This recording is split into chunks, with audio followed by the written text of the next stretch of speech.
Good morning. Happy hump day, everybody. Laura, Ash, Aaron, Lady Prairie, Missy.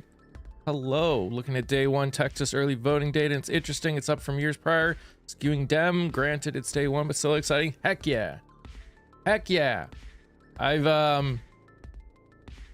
been seeing a lot of videos, I know, in North Carolina where they've been because the North Carolina election board has been removing voting places from schools, from colleges, and a bunch of colleges have been doing like voting walks. So like literally like hundreds of kids are just walking from their college to the like a mile and a half to the one voting spot that's near them because they don't have cars.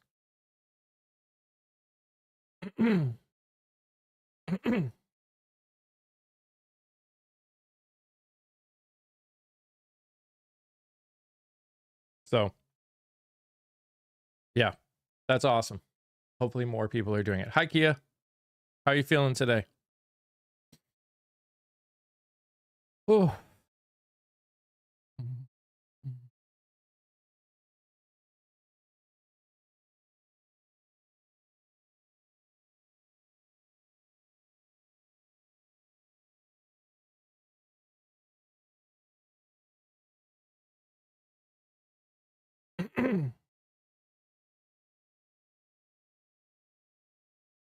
Yeah, it's crazy. It's the most viewed video in that time frame for Colbert ever.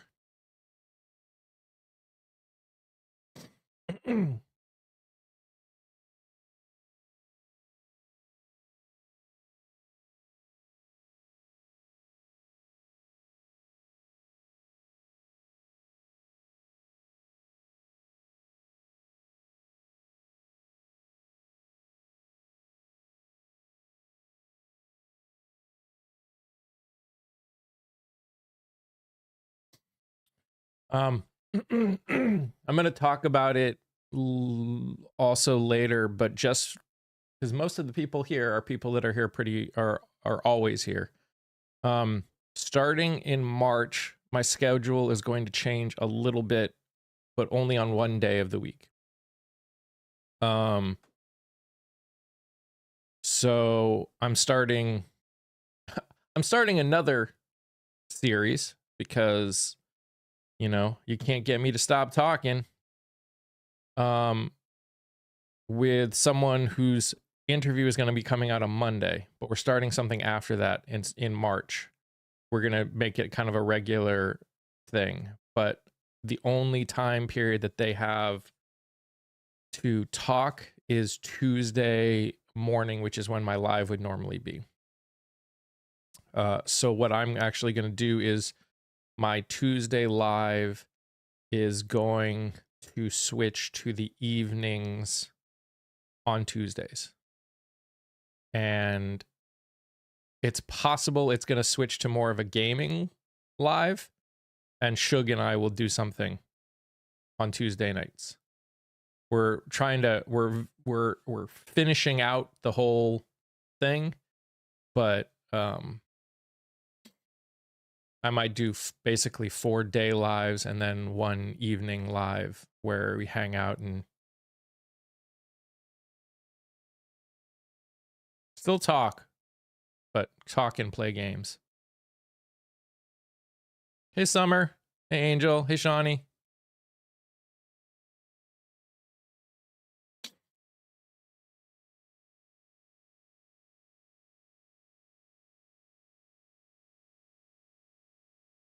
Hey, Maureen.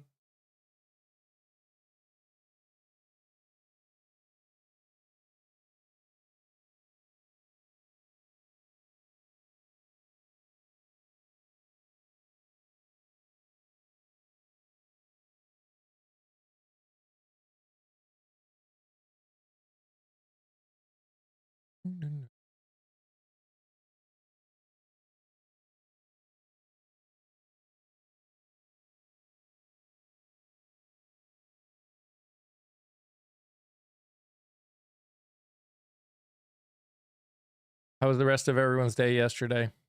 What's up, Silver?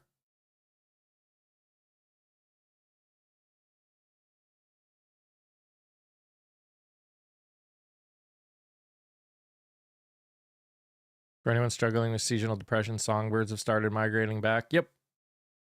We're definitely I mean, tomorrow it's going to be in the 70s here, I think. Let's see if that's changed. It's supposed to be in the 70s here tomorrow.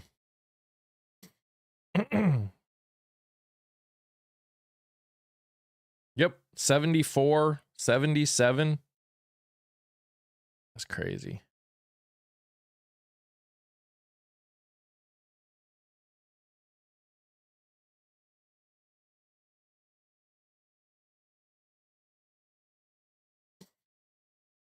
Well, hopefully. It's going to be 70 where you are today. It's not supposed to be here, but it's supposed to be close. We're looking at the mid to upper 60s. It's raining. Nothing makes sense anymore. You know, climate change ain't real, right? Hey, Jen. Kitties are being little feral today. It was 72 yesterday. Dang.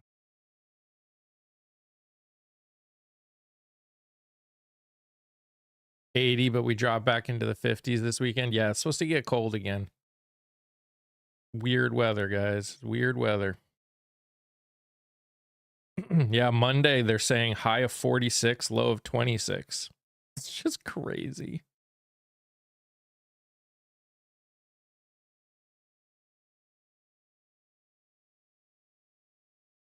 Morning, Linda.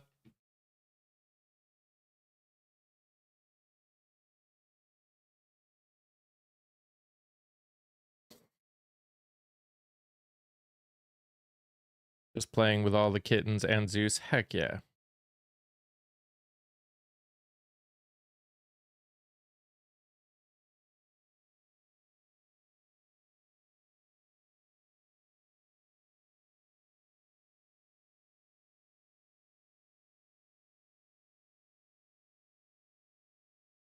Still have snow on the ground?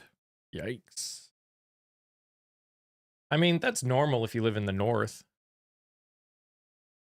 I mean, you should. I feel like having snow on the ground even at the beginning of spring when you live in the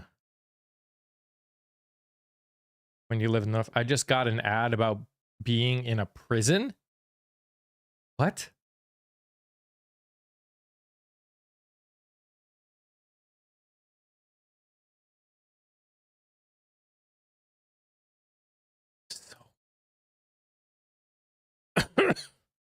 Oh, the prison thing was a game. Okay.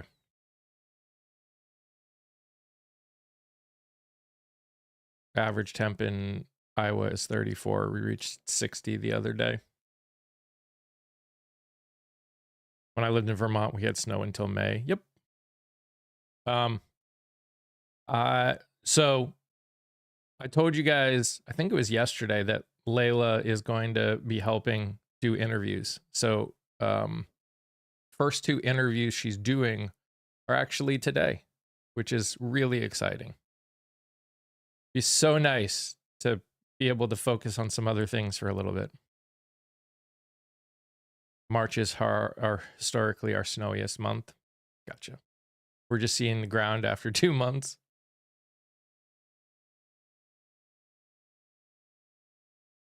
Yeah, it's exciting. Hey, Shell.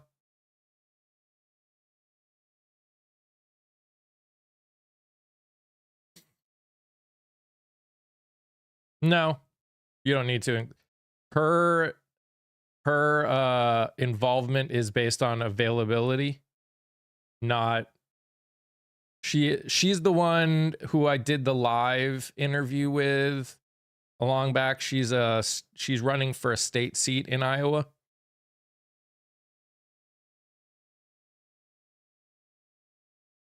Thanks, Shawnee.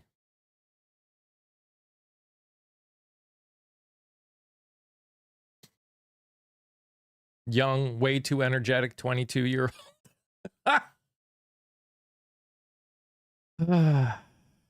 Anyone been following the sell of a 1 million square foot building to DHS near Dallas? I saw some stuff about it.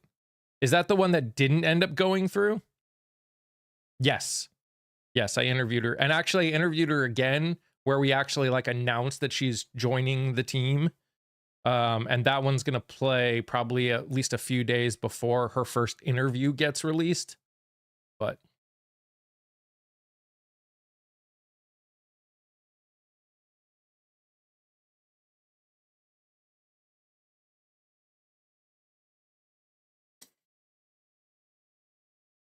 yeah, Ash, her being, she's kind of like doing this as she's got time on her hands. Obviously her campaign comes first. So if she can help out, she is, but there's no, it's not like she's taking all of the days that like these certain days at these certain times kind of a thing. She's basically like looking at her schedule and going, I can do this one, I can do that one, kind of a thing.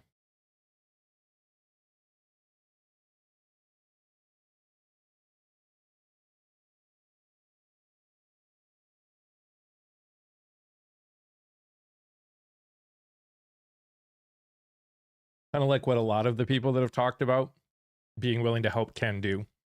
It's just kind of adding it into their schedule.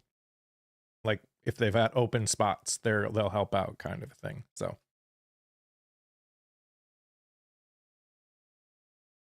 me too. I'm glad I'm getting help, Kia, because I'm really tired.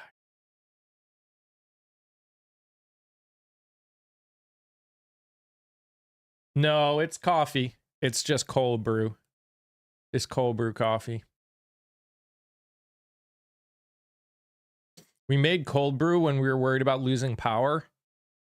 And now that we're past it, I'm actually drinking it.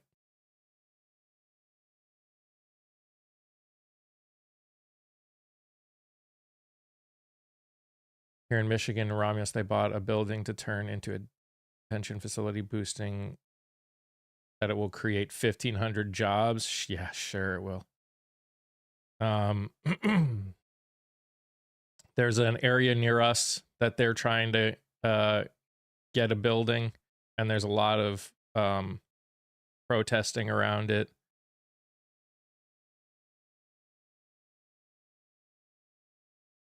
We have any leftover coffee in a pitcher and kind of do the same. Pour over. We have any left? We have leftover pour over coffee. Yeah. We switched to cold. We do cold brew consistently when it gets hot out, but we made it because we were just worried we'd lose power and we wouldn't be able to make coffee. So we just, it's easy to make. So you were listening to the K Bar video this morning? She's pretty cool. I like her. I like her. If she makes it past the primary, I will definitely, I would definitely strongly consider voting for her. I have to see who the other candidates are, but I'm not going to vote in the Republican primary. So, because there are other, obviously other primaries going on here. But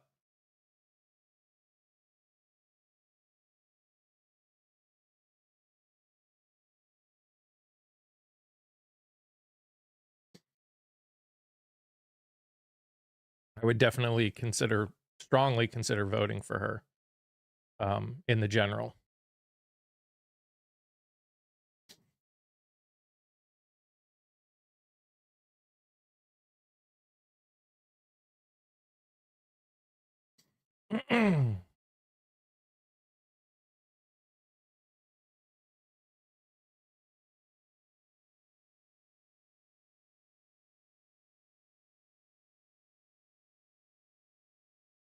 $53 outside? Heck yeah.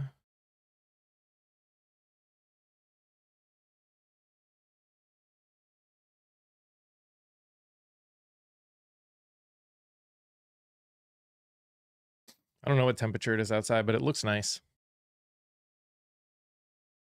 Fake spring.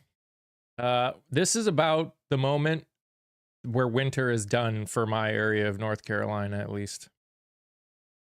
Basically, mid-January to mid-February is what I consider the danger zone. We'll get some cold temps outside of it here and there, but in terms of like bad weather and most temperatures, we're pretty much past it.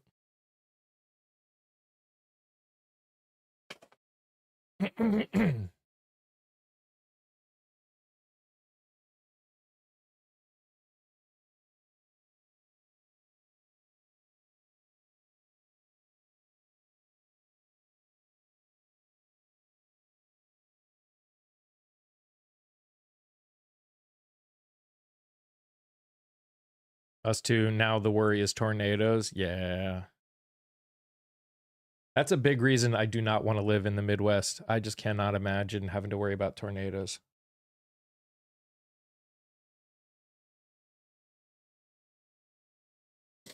Although technically, I did sit in a car and a tornado like formed right over me one time here. In here with the litter boxes. Yeah, I bet. That's gotta be stanky. Stanky. Don't miss those days.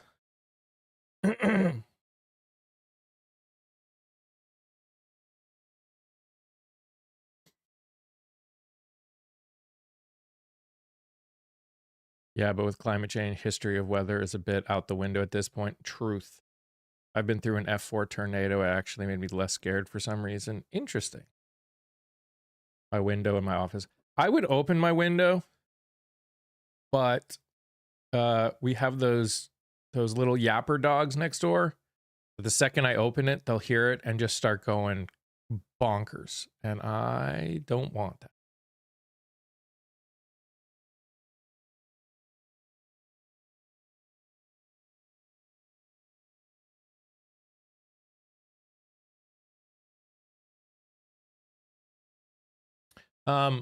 So just so you guys know, obviously there'll be ones here and there, but I'll be posting a lot of videos of candidates that are running for office in states that are going in, like I have North Carolina and Texas. Pretty much everyone, and even Illinois. I'm pretty much trying to get all those people's up right now. So if you can definitely watch those ones, it would be super, super helpful.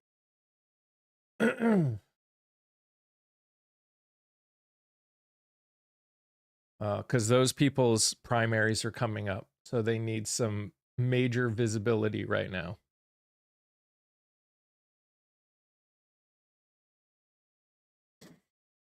So tomorrow I'm going to be posting someone who's North Carolina. I'm interviewing someone today who's Texas. I forget which district. I have a friend named Gnome who can take care of the yapper dogs. What's up, Scott? Has anyone seen anything by Jasmine Crockett lately? I saw an interview that she did yesterday. At least part of an interview she did yesterday.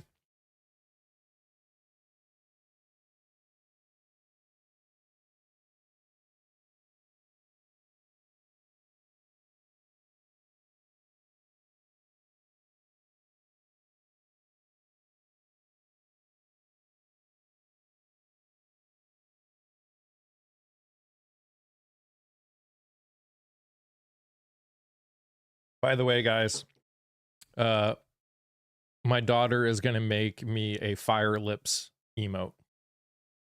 Just for you guys. Because I know how much you guys like it.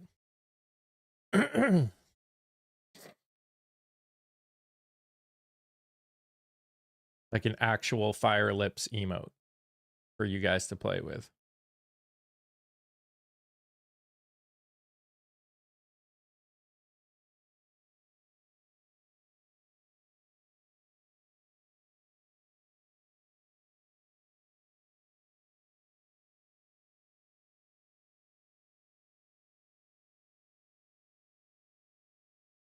Oh, I mean, I'm paying her for it.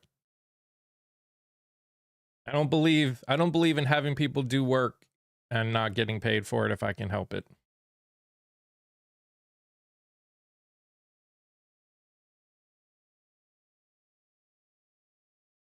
I noticed it got quiet. The kittens had paused the live and the screen went black.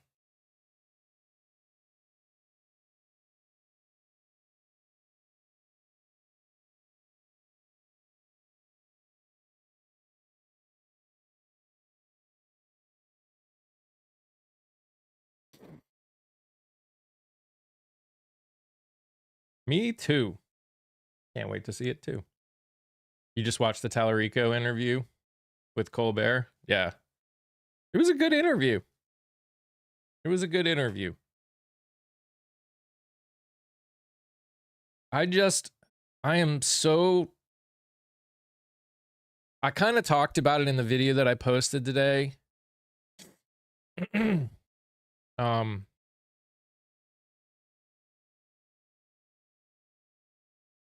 Explains why he's not responding to me. I didn't watch the whole thing. What is it, just because he's busy? Because he's like going around and going everywhere kind of a thing?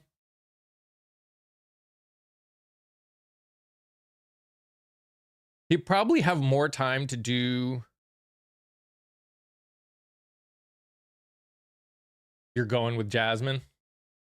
In the sense of that's who you're voting for? Or that's who you're trying to contact? What a backfire for CBS. More people have now seen it than if they had let it run. Yup. Banning that interview is the best thing that could have happened for both Tallarico and Colbert. Yup. Yeah. Yeah. Voting.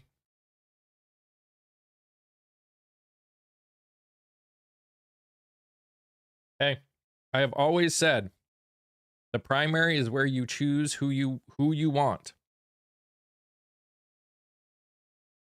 You shouldn't be thinking about the most quote unquote electable. That's not what the primary is about. At least in my opinion.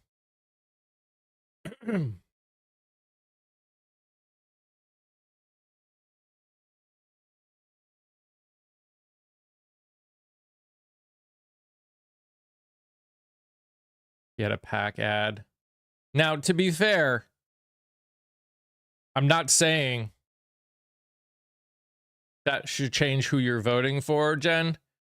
Officially, at least, he may not even be a part of it at all.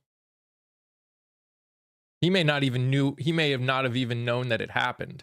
The fact is he's not allowed to be involved, officially at least.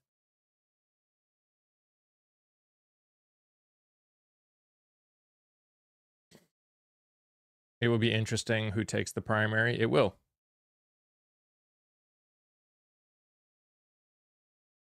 Oh, of course. Of course CBS would say that.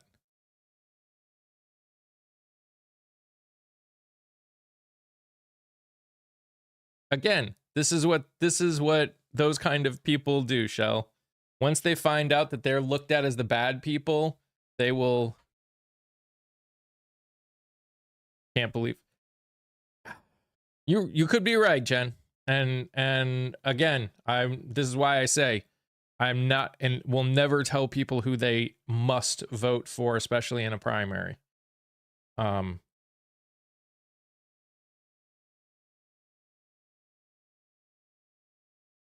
just know that especially he is running. Well, him knowing that it exists and him knowing about it before it was put on TV are potentially two different things. Because again, he's not allowed to be a part of it in any way, shape, or form if it's a PAC. Not officially, at least.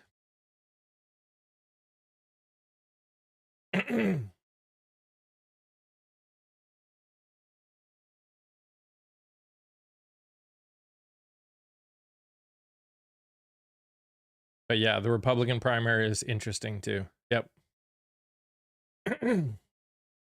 Like I said, they're both great candidates. And you should always vote for the one that feels like that's the person who's in the direction you're going for. 100%. But you also got to remember there are a lot of people that probably do. There's a lot of wealthy people that don't want either of them to win. Oh yeah, I heard what's his face from 60 Minutes is leaving too because of Barry Weiss.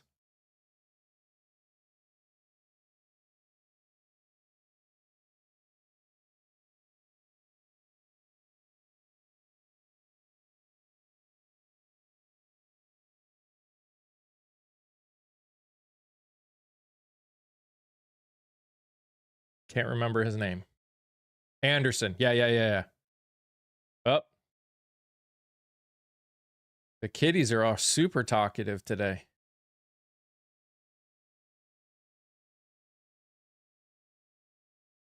I'm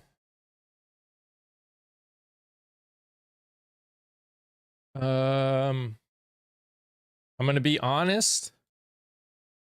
I don't know much about them, Lady Prairie. Are they also running for Texas? Senate seat?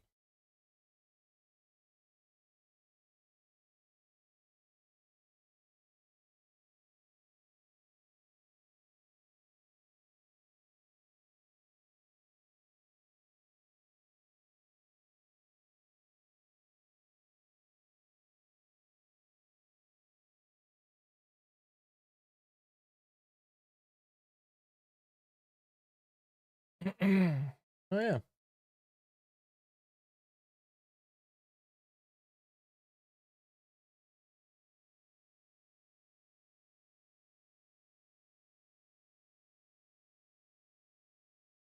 I mean, I'll definitely look into them. I actually, because of the way it's been, yes, I'm referring to Anderson Cooper Mooring. I read that he was stepping down.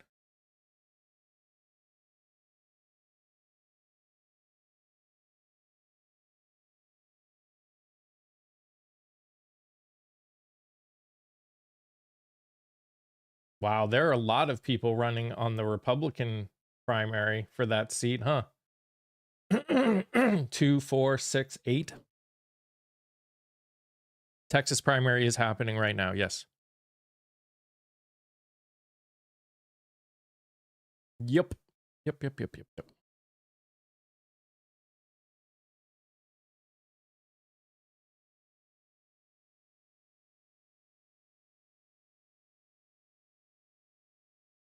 And there are 4 people running as independents for that seat too. Jeez.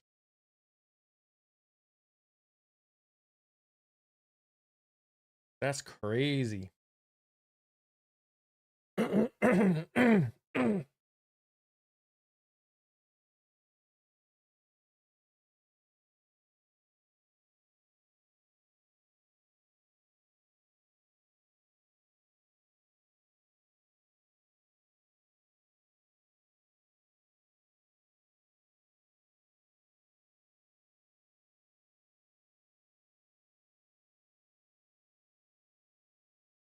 The Senate seat in Texas. Texas Senate seat.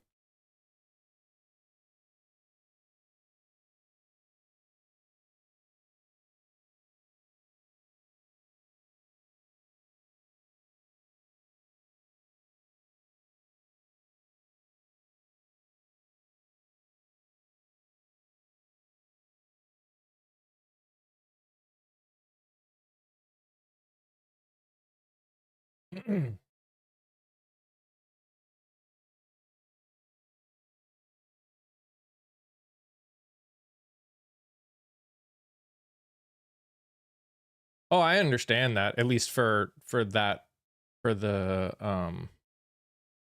Republican side. Yeah. Used to be in Zishan's district, but you know, these pesky Republicans. Oh, you got to give Anthony. Oh, nice, Philip. That's awesome.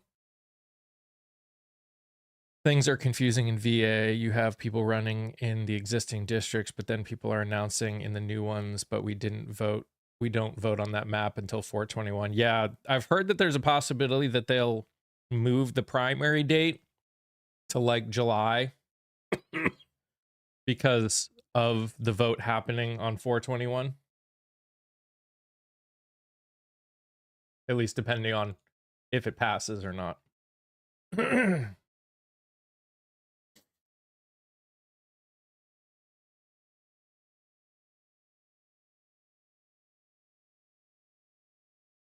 I've never heard Anderson Cooper referred to. I'm just bad with names. I'm just really bad with names.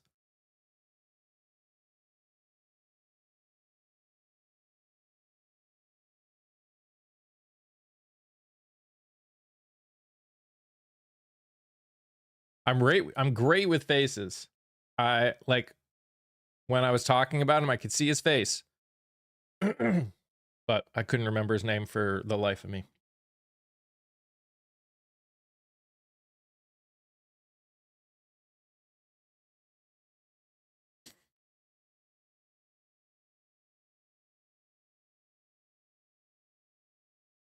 I mean, I've been hearing reports from South Texas that like most of the districts down there are like, this is not what we voted for.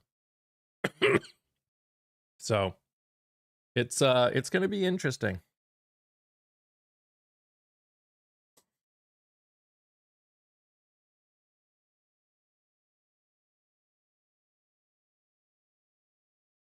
Hey, Clara.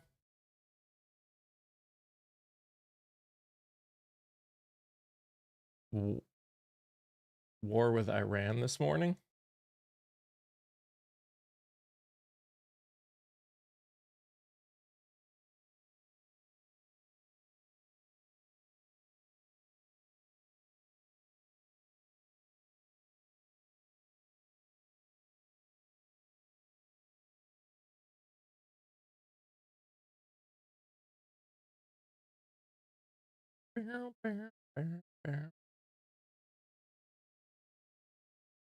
Oh yeah, look at that.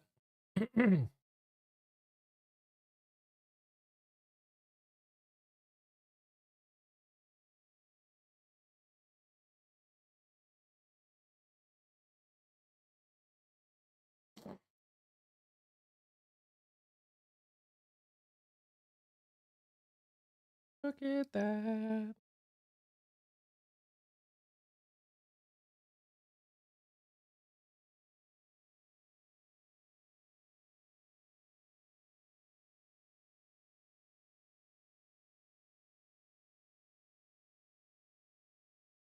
Morning, Lori. How are you doing today? You're way early. You are way early.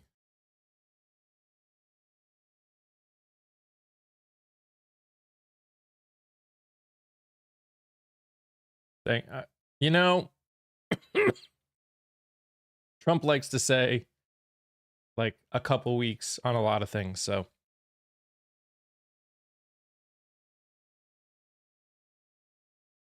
I like a tickle in my throat that won't go away.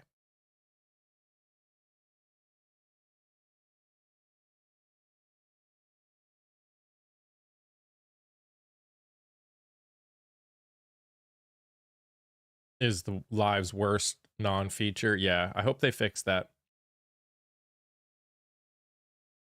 What's up with the Discord ID verification crap? I don't know.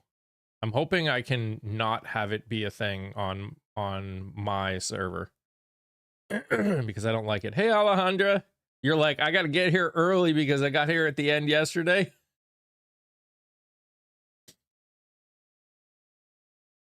Hold on, I'll be right back. I got to blow my nose.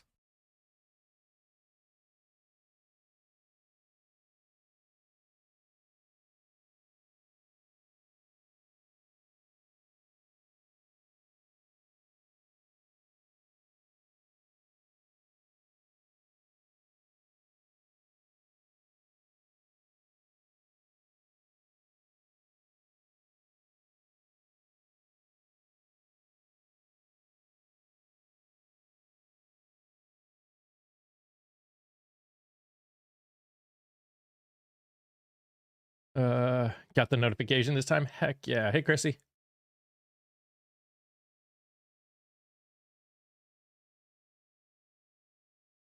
It's been the longest couple of weeks for his concept of a healthcare plan to emerge. It's true.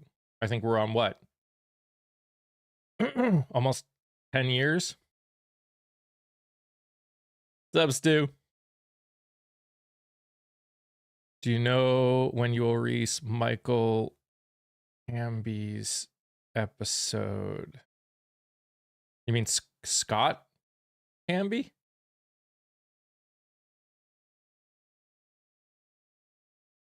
I think.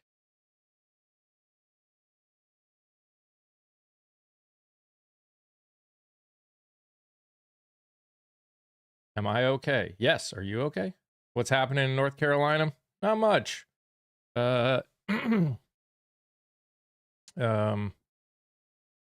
His first name is actually Michael. Oh.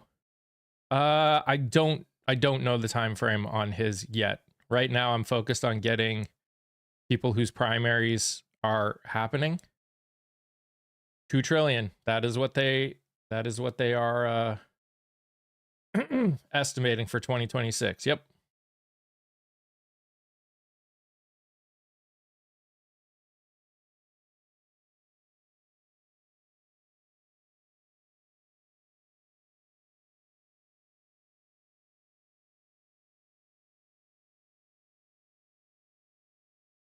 I would say tell him somewhere around mid-March is the best estimate I can give right now. Hey, Di. They're estimating because of his tax plan that in 2035 alone, it's going to increase over $4 trillion that year. 2 trillion what? $2 trillion in debt to the national debt. That's what the CBO announced. How you doing, Di? Guys, if you're over here on TikTok, please tap that nose, share the live with people. All those things that help get it pushed to more people. I would appreciate it. 49 people on here and only 240 likes. What do you think? $1 trillion here and $1 trillion there. Soon it'll be real money truth. What do you think of the talk of the New World Order? I don't even know what that means.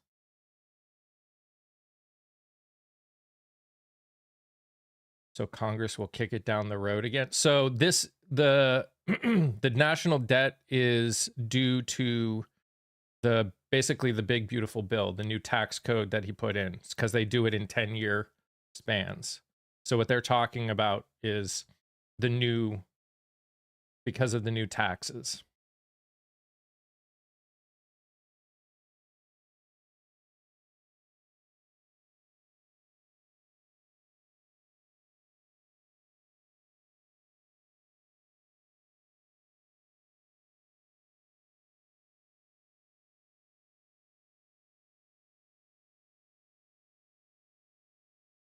So, books.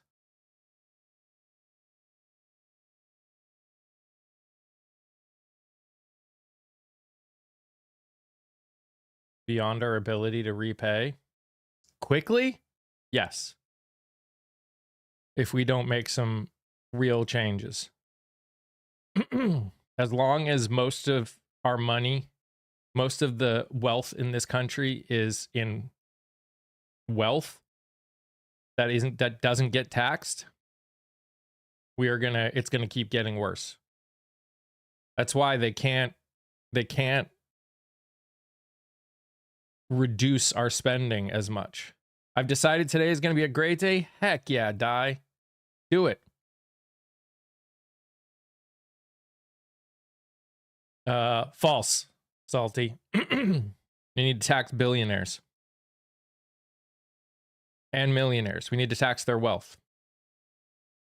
That's what needs to happen if we want to survive.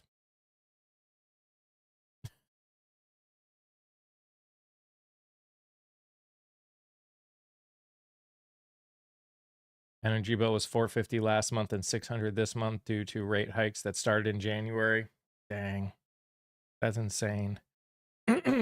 New World Order is nonsense, conspiracy garbage. You aren't going to get almost 8 billion people to go along with one unified government. It's never going to happen. Never say never, but it's definitely not. It's not something that would happen anytime soon.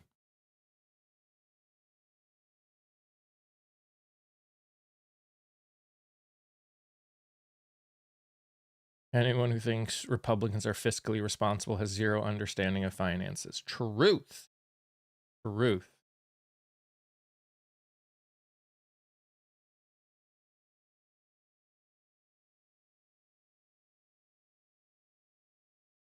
Your fingers sore now from all the tapping. It's okay. You can take a break. You don't have to.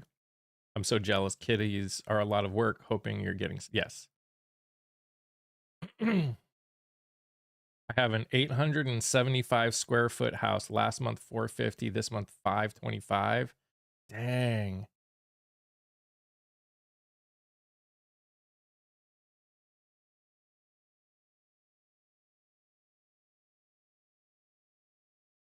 The fact is most of the money in this country is taken up by wealth that's not taxed.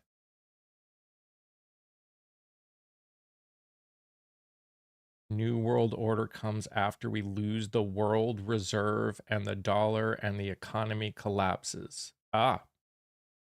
Well, I guess we'll have to find out what happens when that happens. I don't see that happening. But you know, I wouldn't be opposed to a world government, depending on what it looked like.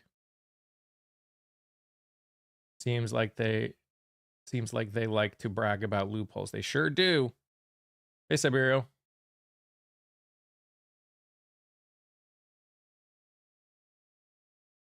Sure it did, Sling. Sure it did. Oh, I'm not holding my breath on it.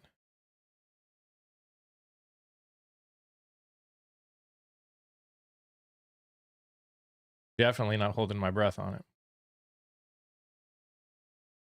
Being woke is hard. I get so mad with all the knowledge. Truth. That's fair. That is 100% fair. Guys, there are 62 people on here, only 2,800 likes. Please, please, please. Tap that nose if you would not mind. Share the live with people if you would not mind. It helps.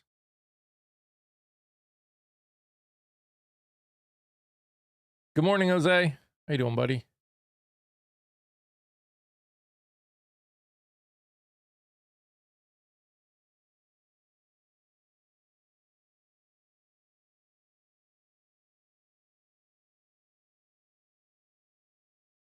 Community people can come up if they want.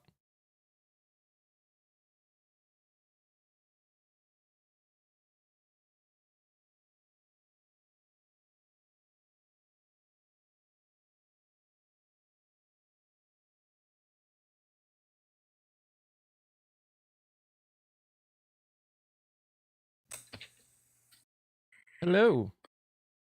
Well, while we're talking about trivial matters such as the national debt, there has been a massive court case that came down late yesterday afternoon.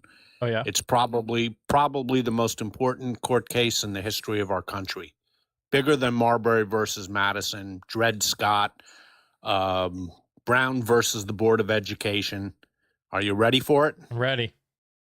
A judge has ruled in favor of Buffalo Wild Wings.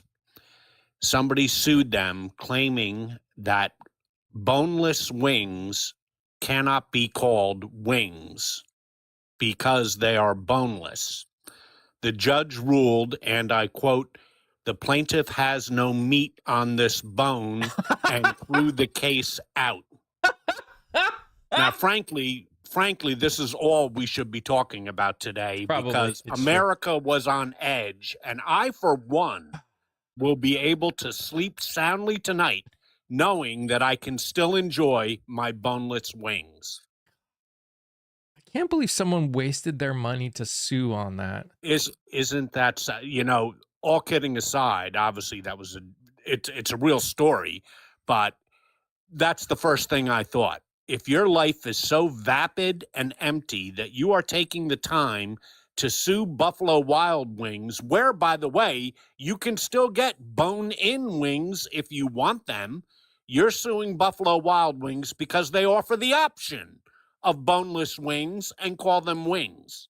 And you find that the biggest problem in your life. Yeah.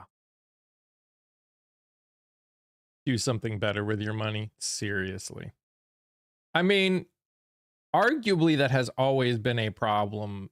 That's been a problem for a long time, is there's this almost mentality that people are willing to sue for anything in the hopes of getting a massive payday.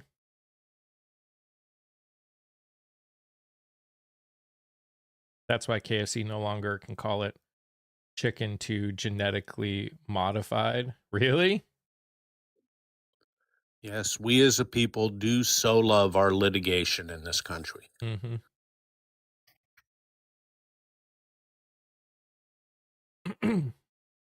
They probably sued them for false advertising.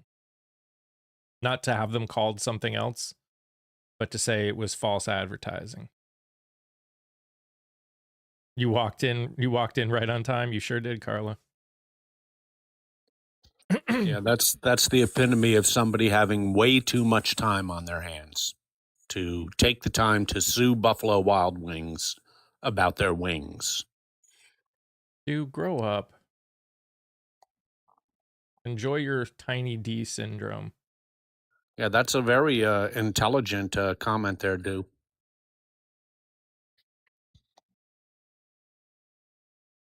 Unboned wings coming soon. I mean, if anything, that would be more of a, I don't know, Republican pro capitalism experience, like a for profit system. Well, possibly books, or it's just a run of the mill whack job who wanted to sue Buffalo Wild Wings. I mean, I don't know. You take a look at some of the court cases people bring, and it can be rather amusing if it didn't chew up valuable time in our courts. And then you wonder why important cases are delayed while judges have to rule on nonsense like this. Mm-hmm. Totally true. I want half bone in and out wings just to be difficult. Yeah. You should have that next.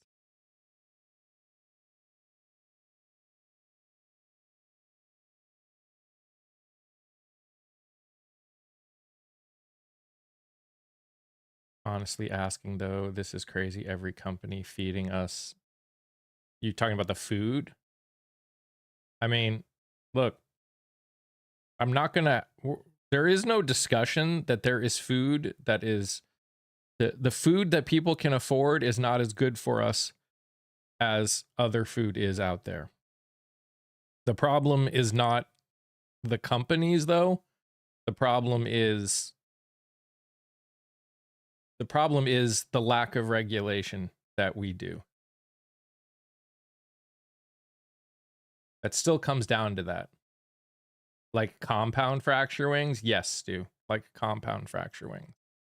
Can we call bone-in wings boners? Yes, Lady Prairie. I'm calling it that from now on, in fact. Yep. That is their new name for me. I'll start calling them virgin wings just to piss people off.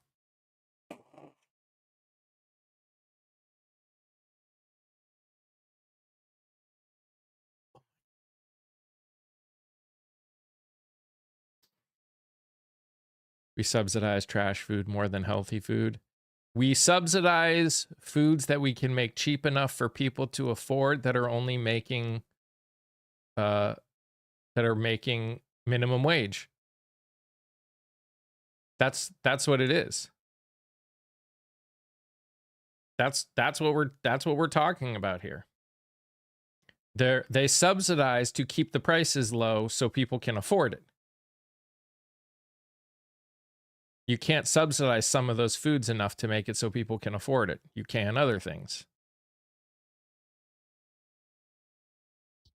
And then another tidbit of news breaking now is the FDA is going, this is a serious story, not about wild wings. The FDA is reversing course and will review Moderna's mRNA-based flu shot. As you know, for some nonsensical reason, they weren't going to review it because it's mRNA, and they have some problem with that. Right. You know, the issue here is, once again, an administration that does one thing one day, another thing the next day, same as with their tariffs, same as with, everything that Kennedy is doing over at HHS.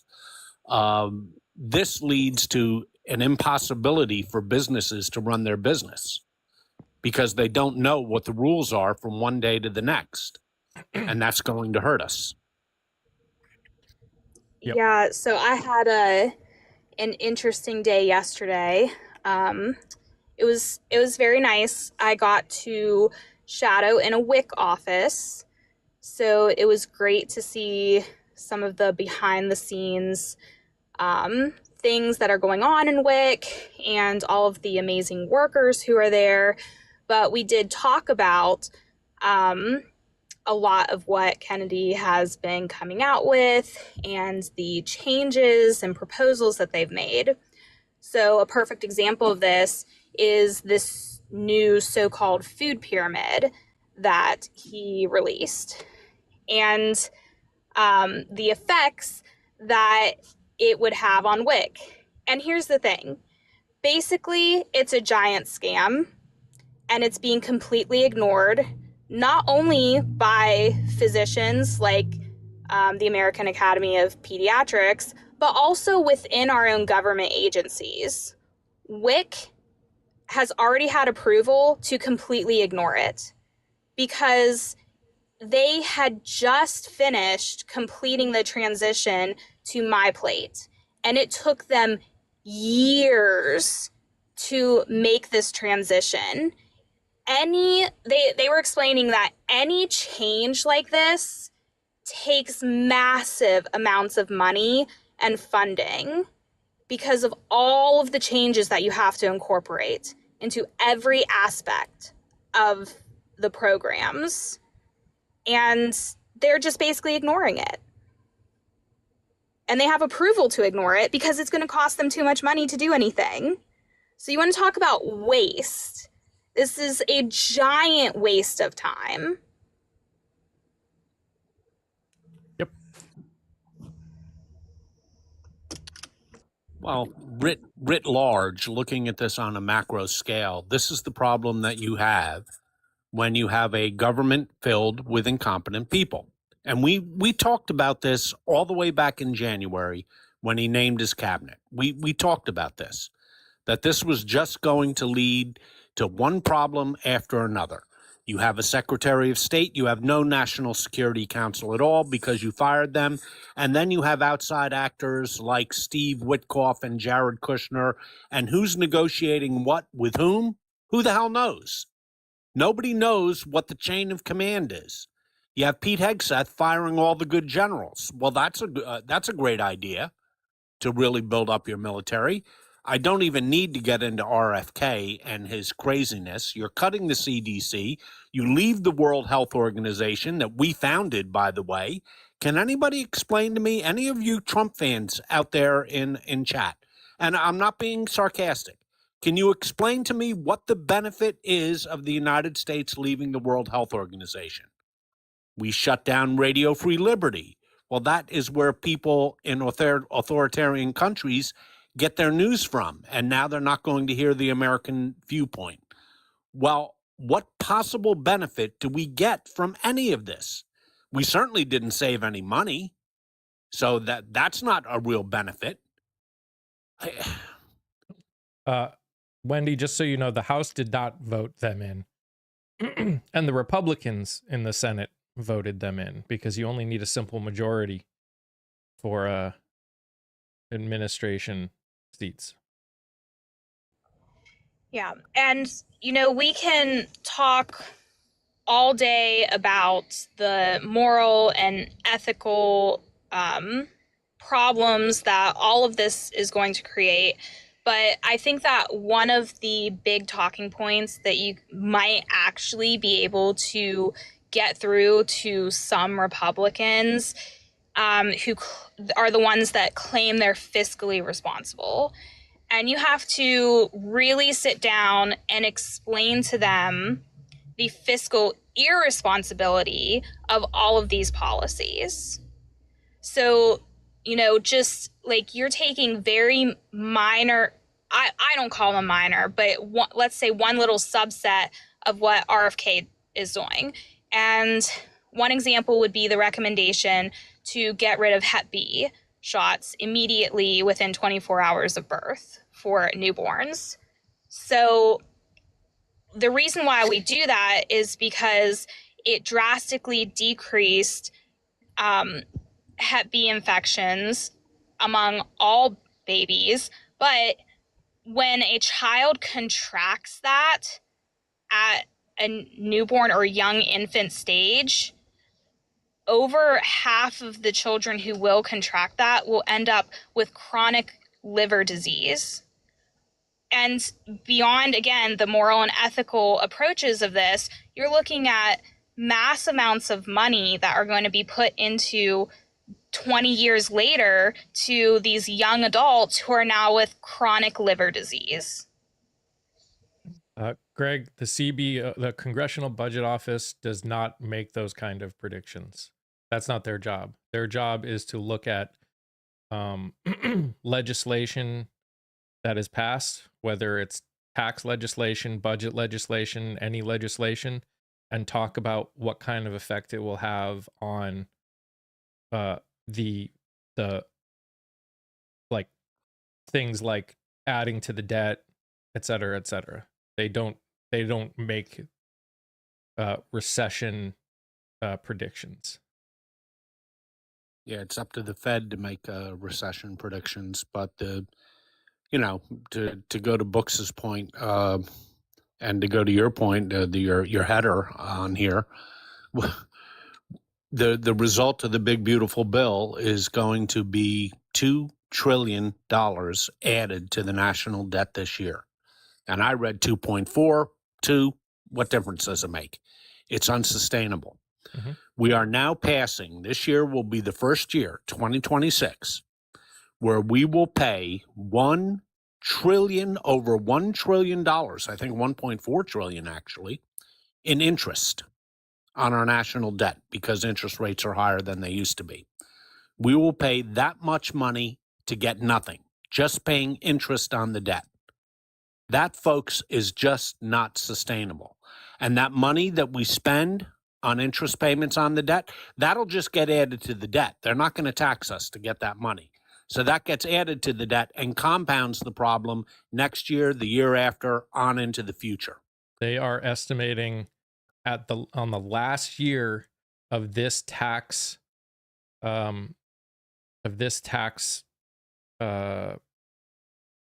system, the Trump's tax system, we are going to add $4.3 trillion to the national debt that year, 2035.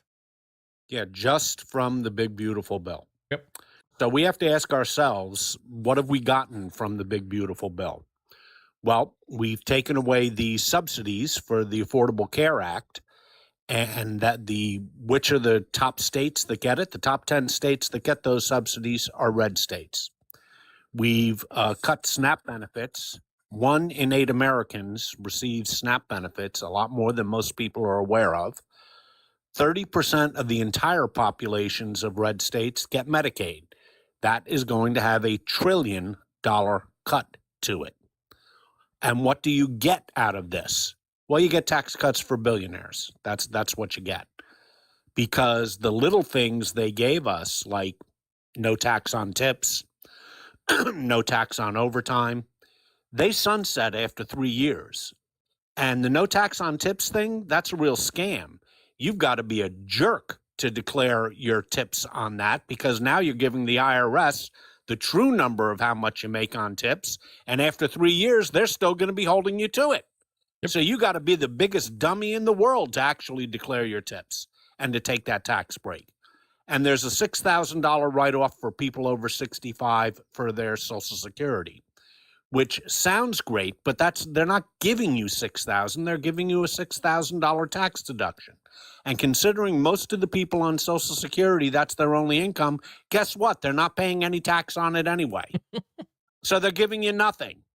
They're giving somebody like me who has other sources of income a tax break for the next 3 years. But that's all. Funny how the tax breaks for billionaires, they go the whole length of the program, 10 years. The tax breaks for the little guy, they sunset after 3 years. Yep. That's why the video I made this morning, I will keep saying it. I don't know how I can get more people to pay attention to it. Like this TikTok does not seem to want to push my content out to anybody. But this is why the primaries are so insanely important. This is why elections are so insanely important.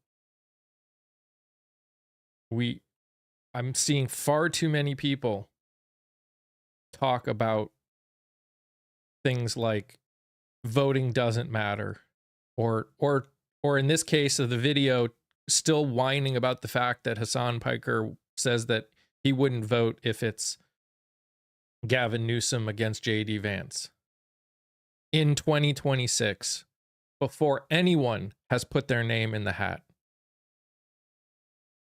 No one should be talking about who they're voting or not voting for in the general election. Nobody. There's far too much that can happen. What we should be talking about is what kind of thing, if we need to talk about anything, we should be talking about what kind of person we want to support, what values we want to support. And then vote in the primaries. Because again, primaries, 20% of eligible voters vote in the primaries on average. 20%. As long as the number is that low, it is always going to be the person. And you got to think, of that 20%, not all of them are going to vote for the one who won, which means an even smaller number is actually choosing who your choice is. As long as we keep having this, excuse my language, dumbass mentality, and I understand when it comes to primaries, there's a weird issue that goes on where we do it one state at a time. I don't think we should be doing it that way. I think we should. I think it's ridiculous that like 5 states end up getting a choice in who wins primaries sometimes, in the sense of people drop out after the first few states. I can understand why it feels horrible after that and pointless. Don't get me wrong, there's lots of issues that we have. But in the same respect, the way you get things fixed is by voting in the primaries for lower down positions for people that want to make changes. And there are so many people running that want to make changes in these lower down, in these congressional, state level positions. You know, Mike, there's another reason that we shouldn't put the cart before the horse and be worrying too much about 2028, except in a generic way. Are the Democrats better positioned? Are the Republicans better positioned? Without talking about specific candidates. And that is, if you take a look at every single president in this century was an afterthought 3 to 4 years before that he became president. Mm-hmm. And I say the word he because we've had only male presidents so far. Every single one of them was an afterthought. George Bush, 4 years before that, they were talking about Jeb Bush. They weren't talking about George. Barack Obama, nobody heard of him. Donald Trump, he was a joke. Joe Biden, he was retired. So every single president we've had hasn't been talked about. So we don't know who the candidates are yet for 2028. So it's sort of senseless. You know, I get it. It's fun. And I do it myself. I'm just as guilty. You know, I do it myself. Well, how's Newsom? What about J.D. Pritzker? Is Wes Moore going to run? Blah, blah, blah, blah, blah. There's names that we haven't heard of that are going to come out of the woodwork. And usually somebody catches fire. So don't be worried about that. Be worried about focus on the midterms. That's the task at hand. After that, there'll be plenty of time to see who emerges through the woodwork. And I'll give you a prime example. I won't speak in generalities. They have not elected a Democrat to statewide office in Texas in about 35 years. Hasn't happened.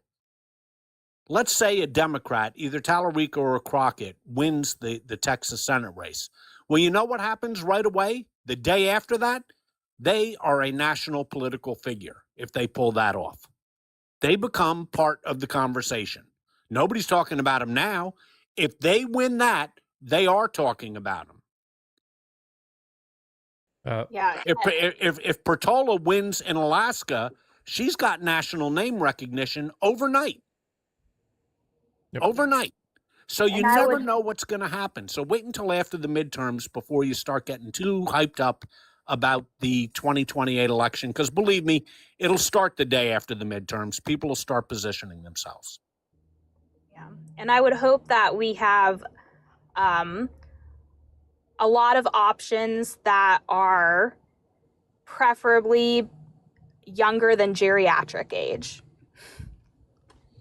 Yeah. Here's a life hack for the American people. Stop electing 80-year-olds. It's not working out for us. Okay? It's not working out. The last 12 years been great for you. And this is no knock on Joe Biden. He did the best he could, but he was too old. And so is Donald Trump. They're both too old. That's not a political statement. That's just a factual statement. Two things. One, Let's Go Taco saying he will probably win literally just goes against everything we've just been talking about. You can't know anything this many years in advance. In fact, there's a lot of people that don't want him to win, that there is a good chance that he may not. There's just as good a chance that he won't as that he will at this point in time.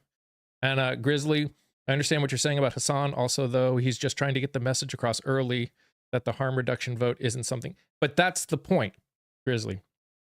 The only purpose of having this kind of conversation now is, in the grand scheme of things, is this purity politics statement. That is all it does, is it pisses people off on all sides. You get people on the far left that get pissed that anyone says that they would vote for Gavin Newsom because he's not J.D. Vance, which is a valid statement. Is an insanely valid statement. If you're unwilling to see that, I don't know if we can have a real conversation.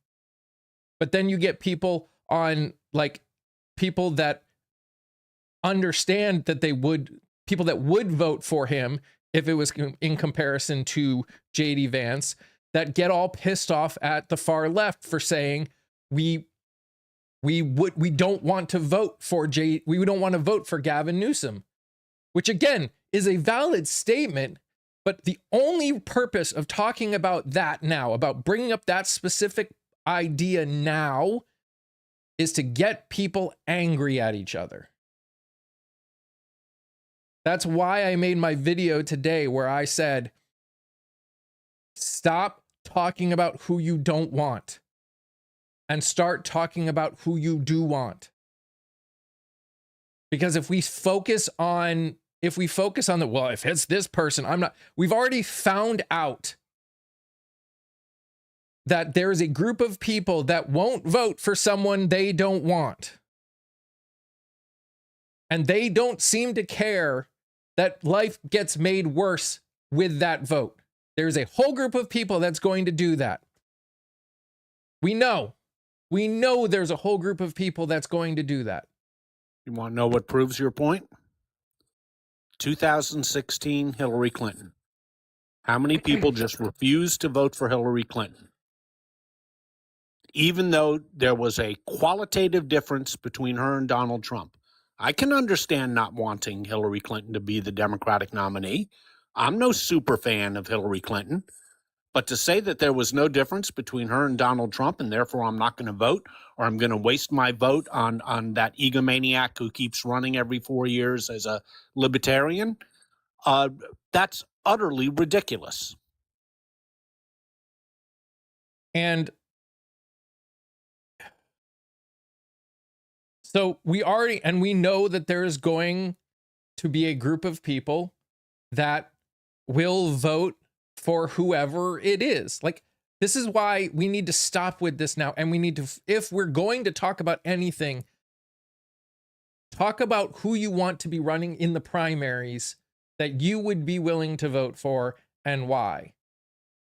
Stop going for this whole, I'm not going to vote. Like, again, there's going to be a group of people that are going to say that no matter what, because they don't like him. I don't like him.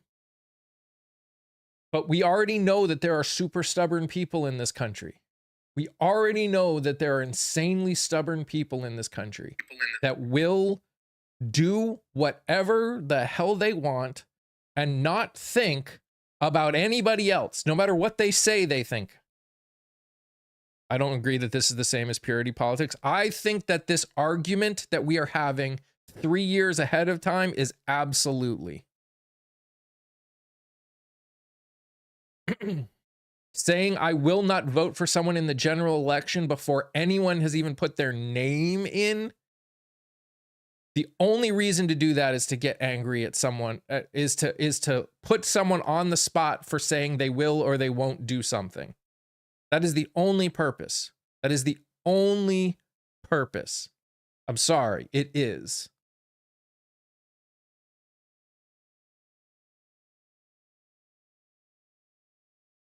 You can talk about people or ideas that you want. You can talk about why you wouldn't vote for someone like Gavin Newsom in the primaries. Totally agree with that. But to have a conversation about who you would vote for in a hypothetical in the general election not only assumes that he's going to win, it's making an assumption, but it's also opening the door for just getting angry at each other.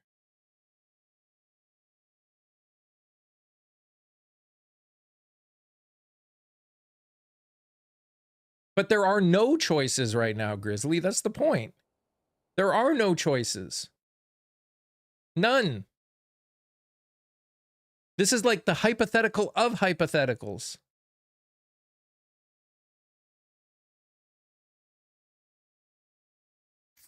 And again, at the risk of repeating myself, we really don't know who the candidates are going to be, except I can make one assured statement to all of you. There are going to be candidates that you haven't even thought of running. There will. There will. So keep your powder dry. It's really, I'd much rather hear people saying, I am committed to voting in the primaries, and I'm going to encourage all of my friends to do so. I would love to see primary voting go from 20 to 40%. And even 40% sucks, but it's better than 20%. I again, Grizzly, and I appreciate you having this conversation.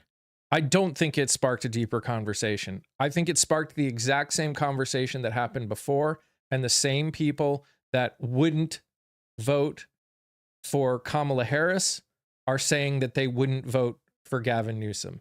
And I think there's this hope that it will convince the Democratic Party to pick somebody different.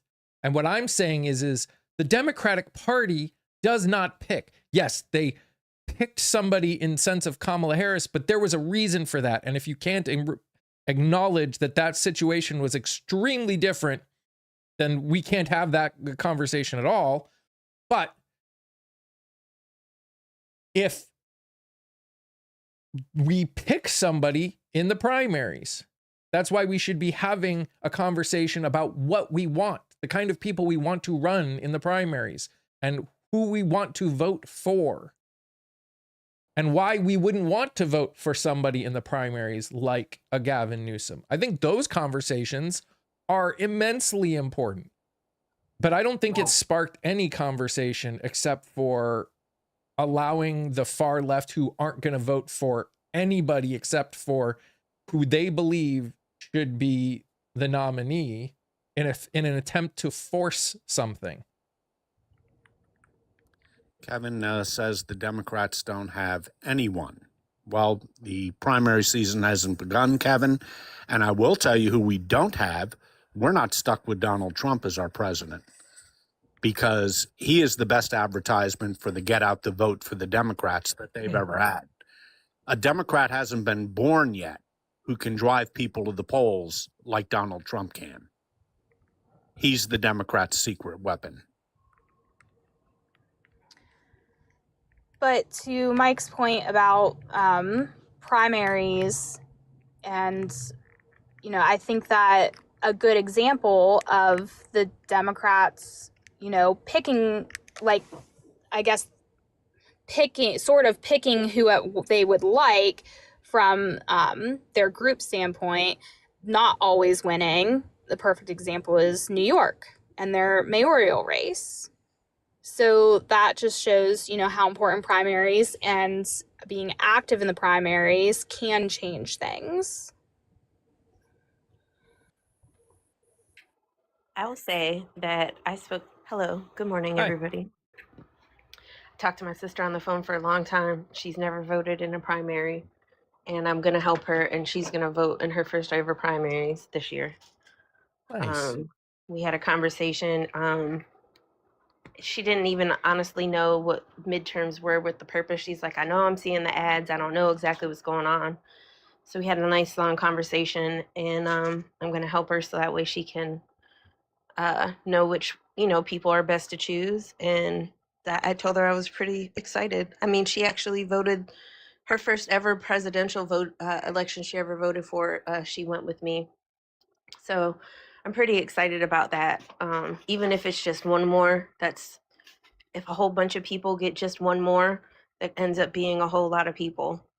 Mm-hmm. And Grizzly, I know, I hope you know that this isn't, my statements were not an attack on you. What you're talking about is what a lot of people are talking about. And I hear what you're saying. And to some extent, I understand that perspective. I just don't think it's doing what a lot of people hope it's doing. That is really what it comes down to. I could be wrong. Maybe I'm completely wrong about all of this. I don't know everything. It's just what I see is a lot of people not. I see us spending more time jumping down each other's throats than actually having the conversations again. Every video that I'm seeing about this whole, Hassan Piker statement, it's not helping the conversation. It feels like it's just people on the far left and the far right, throwing daggers at each other for their statements. It's not fixing anything. We're not having conversations about it. We're attacking each other. And that doesn't actually get us anywhere, except exactly where we got at the end of 2024. In my opinion. I even want to add on to what you guys are saying. I think the other thing is too, already talking about 2028. I think we need to wait, see what happens in the midterm, and see if we don't end up seeing people come out after that, when things start flipping and changing, and see who comes out, who shows themselves, you know, that they could be, you know, somebody that more people could get behind and stuff like that. It is frustrating to keep talking about fucking Gavin. It's like, let's go through the midterms first. Like, that whole conversation is just ridiculous. It's just a way, like you said, it's just so divisive, and it's just like, it's not useful at this point. You can have your feelings. You know, everybody's entitled to vote for whoever they want to or not vote for it. But I think it's just distracting from what we need to do right now. Yeah, exactly, Kia. One election at a time. And remembering that there's people that we haven't even thought of that are going to come to the forefront. Yeah, I gave you a prime example of if a Democrat ends the 35-year curse in Texas and actually wins that Senate race, well, whichever Democrat it is, it doesn't matter. They're a national political figure overnight. Overnight. So you never know what's going to happen after the midterms. I mean, everybody's talking about Newsom or Pritzker or Wes Moore. Well, what about Ruben Gallego in Arizona? Nobody's talking about him. You should be. You know, Mayor Pete. You know, there's a lot of people to talk about, but just keep your eye on the prize, and the prize in front of us right now is the midterms. Because, and there's a reason for that. And there's a reason for you people who want to jump to 2028 for that. Whoever wins the midterms, 6 out of the last 7 presidential elections, they've won the White House the next time out. 6 out of 7. So if the Democrats win the midterms, they are the odds-on favorite to win the White House in 2028. That's why we focus on the midterms. Please, folks, don't put the cart in front of the horse. One election at a time. Don't jump ahead 3 years when we really have nothing to go on. I'm gonna get ready to jump down, but I just wanted to leave with some parting words. It's just been stuck in my head for like the past 30 minutes. So just a little swing here real quick on topic. Just generally, well, this whole increase in our national debt, looking at it from a very basic, overarching view, you have money that we're spending and revenue that we bring in. Our largest decrease in revenue throughout modern history has been corporate tax cuts. Our biggest spending is defense, which couldn't pass an audit by my 9-year-old.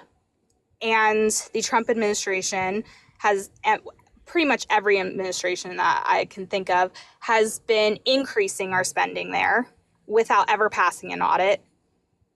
Healthcare, and you have to look at this through the eyes of, yes, we have decreased, spending in a way by not supplying subsidies through the ACA, but that actually hurts us in the long run because our biggest increase has been due to aging and chronic illness.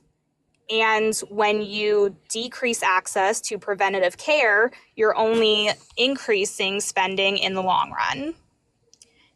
Social Security, which we don't want to touch, and our debt interest, which, again, nothing we can really do about unless we stop adding to our national debt and start actually doing something to attack it. So the Trump administration can talk all they want about the national debt, about fiscal responsibility, but the 3 top things that you could have the most control over: decreasing spending in defense, looking at ways to decrease future spending on healthcare, and revenue income, they have done the exact opposite. Yep. But anyway, I'm going to head down. I'm off to lunch. All right. Bye. Aaron, what irritates me is he's using the platform to talk about progressive candidates up for elections instead of what ifs. Now, I will in regards to Hassan Piker, I will say he didn't bring this up. He was asked this question on someone else's podcast, and he answered it. I don't agree with his answer, but I also don't blame him for answering the question honestly. Again, everyone's allowed to have that answer. My issue is the conversation that happened after it. It wasn't, who do you like? So I have more issue with the person who asked the question and the conversation after than the fact that he responded honestly. I understand people feeling like they don't want to vote for anybody in that situation. I think Gavin Newsom is in so many ways part of the problem. Do I think he is anywhere near the kind of problem that JD Vance would be? No, which is why I'd be willing to vote for him if he gets through the primaries. But the fact that the problems that I have about him would make me spend a lot of time and effort to try and push someone who I do like in the primaries. My issue is that what the conversation is fully encompassing. Not that people don't like Gavin Newsom. I don't like Gavin Newsom. My issue is that we've got a midterm coming up, and we're asking people who they would vote for in a hypothetical sense in the general election. That's not a question that should be asked in any way, shape, or form. Because it doesn't bring forth a conversation. It just brings attacking.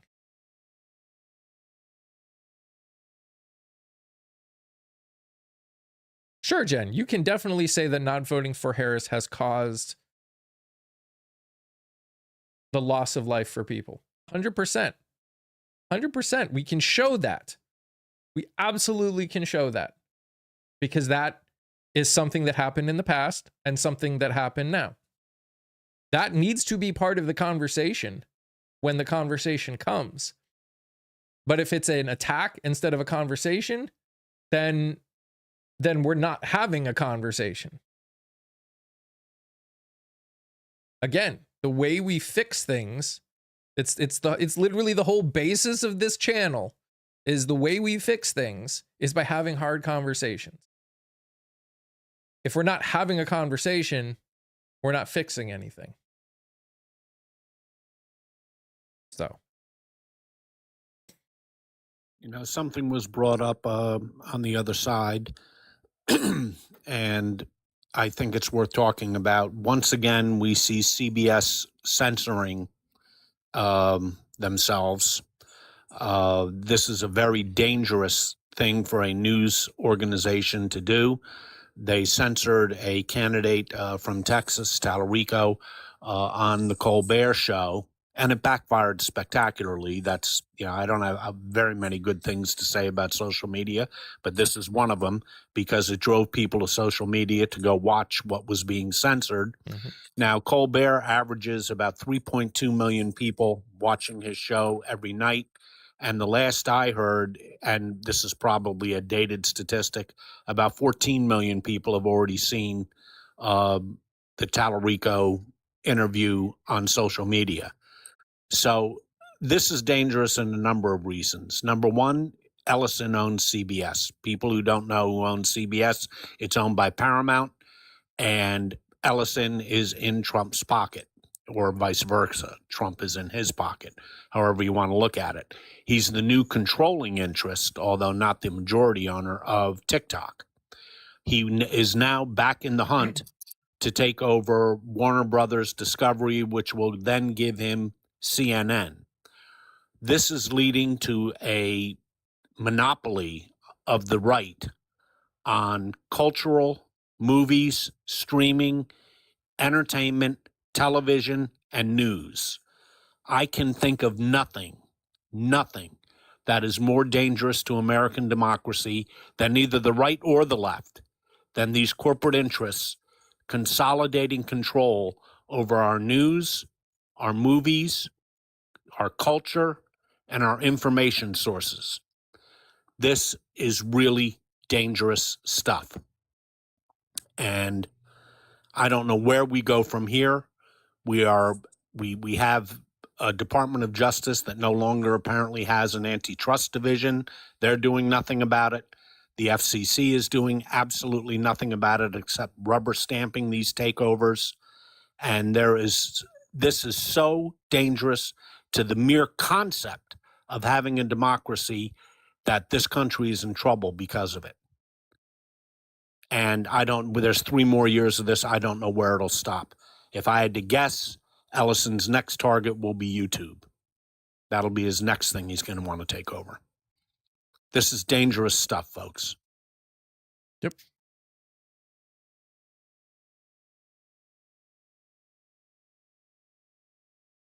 But yeah, and unfortunately, absolutely nobody is talking about it.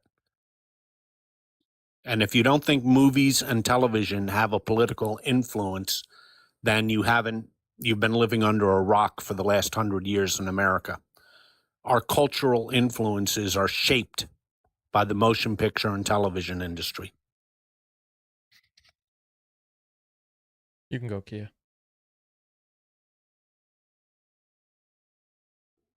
I don't remember. I got caught up doing something else. It's all good. If I remember, I'll say it.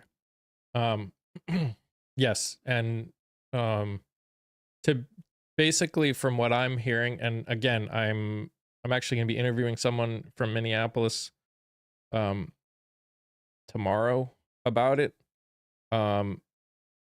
They haven't really left.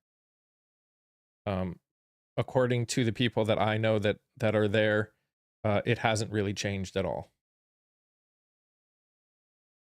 The media just left because Homan said that they did, that their people left. So they've moved on. But according to everything that I've seen and heard, they haven't. Before I came in here, I was listening to Steve. He had a young lady on his panel. Her husband got detained. And she was talking about some of the horrors that they've been going through, how they weren't putting him in the system, they were moving him all over. Said that he was like in one state and he's actually multiple states away, and trying to tell him, there's the plane, you can self-deport if you want, or something. That's when I left. So it's just horrible. Yep. What she definitely did not, her husband doesn't seem like he's having the same kind of experience that Mila had, for sure. No, and San Diego, unfortunately, is definitely different than these cities where they're making like the massive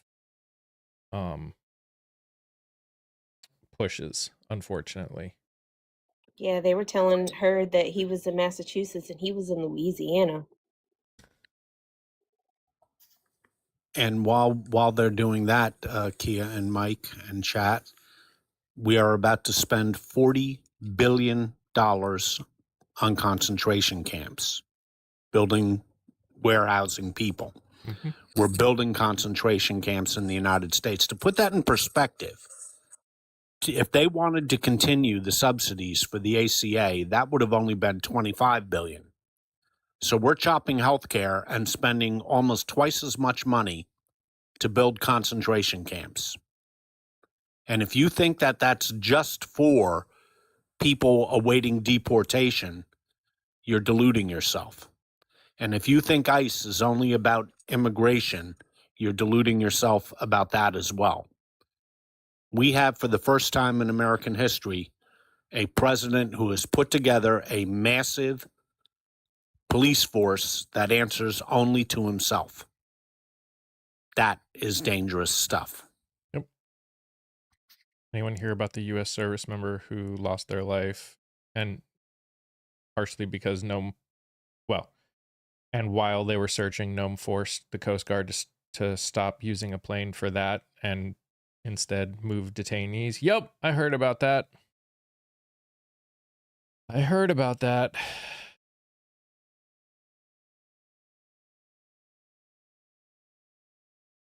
Yep. It's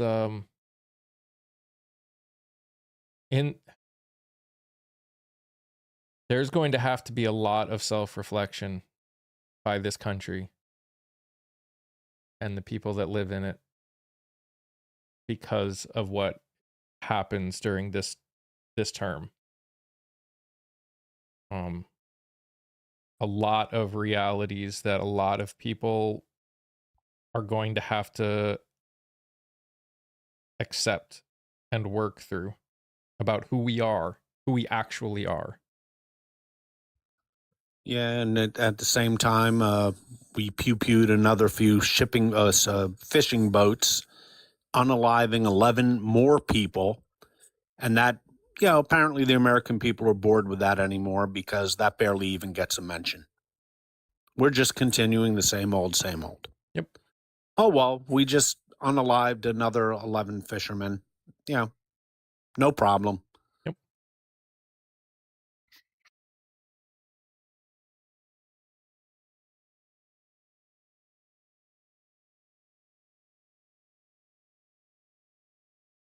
It's a lot. It's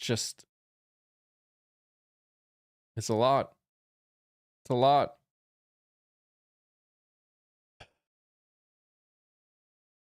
It's a lot. It's why we have to focus on the midterms, folks. There'll be plenty of time to get into 2028. Plenty of time to do that. Let's just make sure we squeeze every vote we possibly can, because they're going to be putting up roadblocks to try and stop us from voting. I don't think that they'll succeed, and they certainly won't succeed if it's an overwhelming number. Yep. Boy, if you usually skip the midterms and say, hey, I'll just wait for the general election. No, not this time. Please vote in the midterms, please. And I said it a little bit right in the beginning, but there's going to be, starting in March, there's going to be some changes in my schedule. Tuesday morning won't be a live anymore. I'll be doing a live in the evening with Shug. For those of you who know Shug, it's part of the community. We'll be hanging out, talking, playing games and stuff on Tuesday night. Because I'm going to be doing another a different kind of a play, like a, what do you call it? Kind of a separate podcast. It's all going to be under the same this umbrella though. And the only time that they're available to record is Tuesday morning. So we'll be doing that.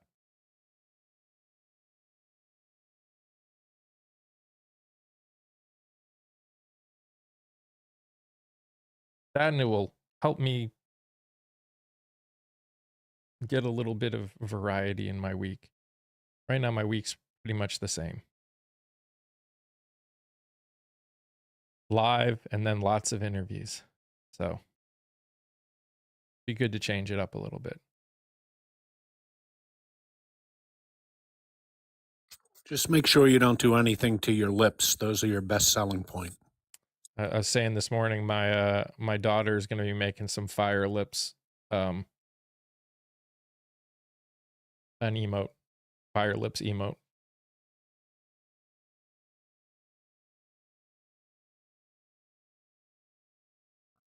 By the way, has anybody seen those memes with Pam Bondi? One of them was, they actually take the end of Titanic where Rose is holding on to Jack, and he's going, the water's cold. I'll never let you go. And she lets go of his hand. She looks at him and goes, but did you know the Dow was over 50,000? And then they take the movie Jaws with the Roy Schneider character. And remember the famous line, you're going to need a bigger boat? So instead of the shark jumping out of the water, it's Christy Nome. And she goes, did you know that the Dow is over 50,000? He backs up and goes, you're going to need a bigger boat. They are friggin' hilarious.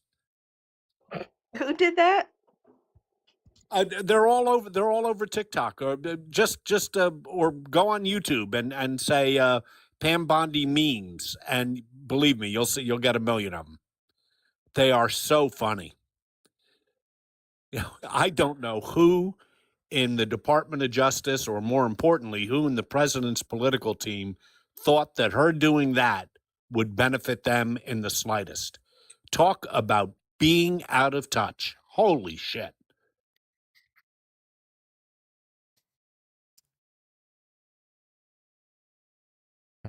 My aunt is an immigration attorney in Minnesota, doesn't know the location of half of her clients. The ones she does know location is extremely hard to even visit them. Yep.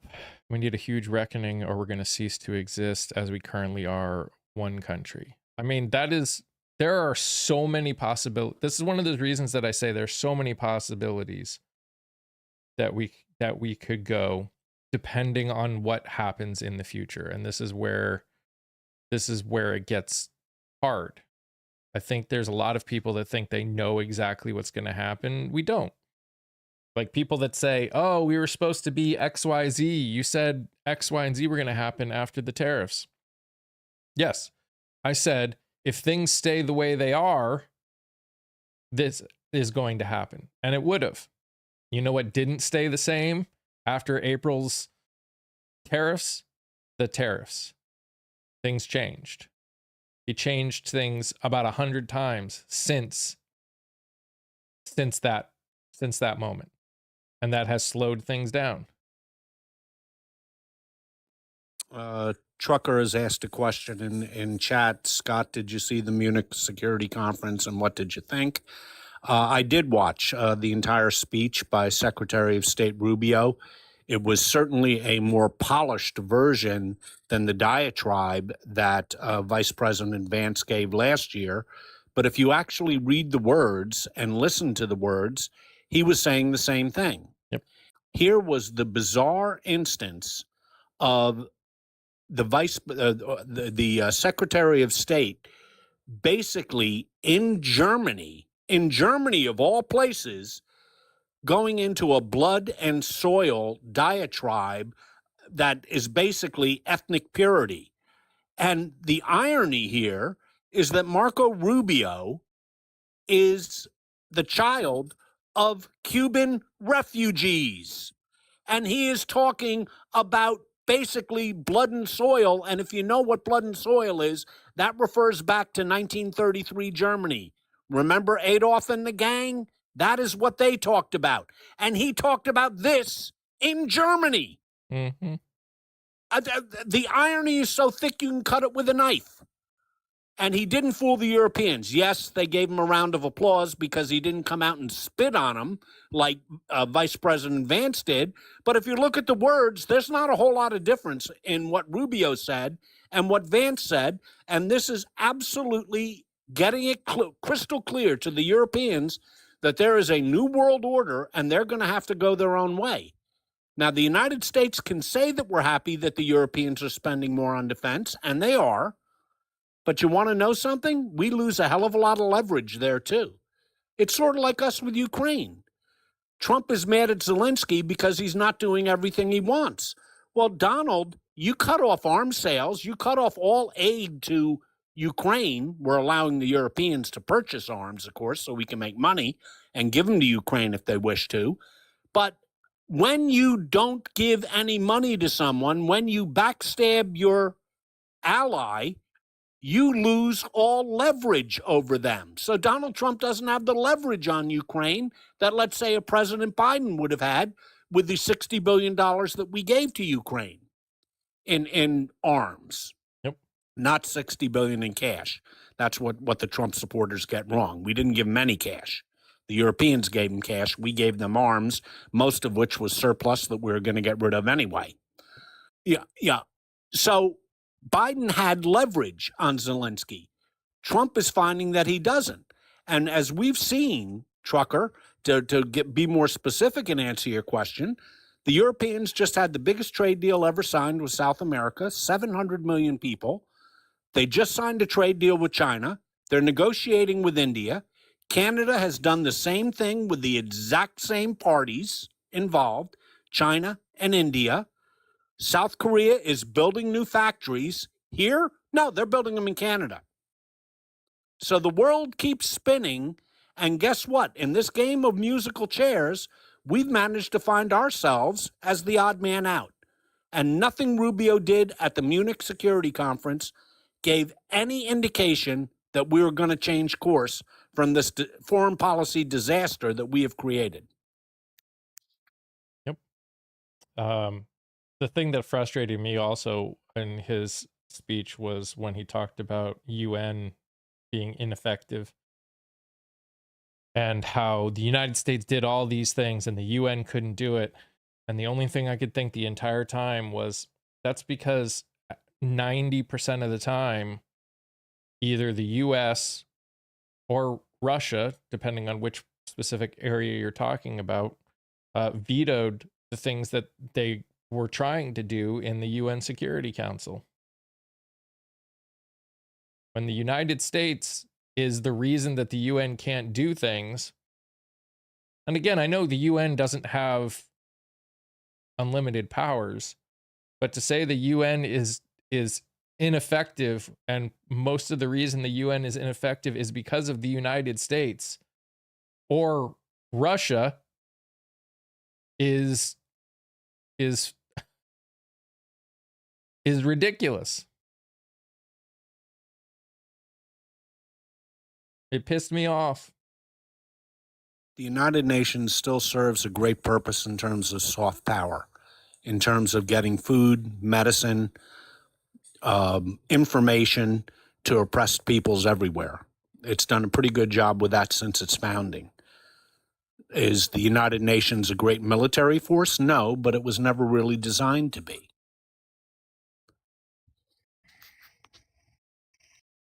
Yep. And again, the United States has always done this. They are so focused on the government is so focused on keeping their ability to have authority over things that they try and force other people to do things that we're not willing to do ourselves.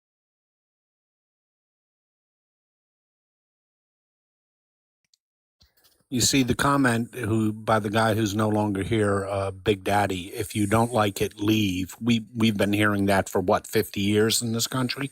Love it or leave it. Well, how does that jibe with a democratic process? You're allowed to disagree with leadership in this country. And it's that type of stunning ignorance is why we are where we are as a nation. That sums it up in one sentence. What Big Daddy said is why we are where we are. Mm-hmm.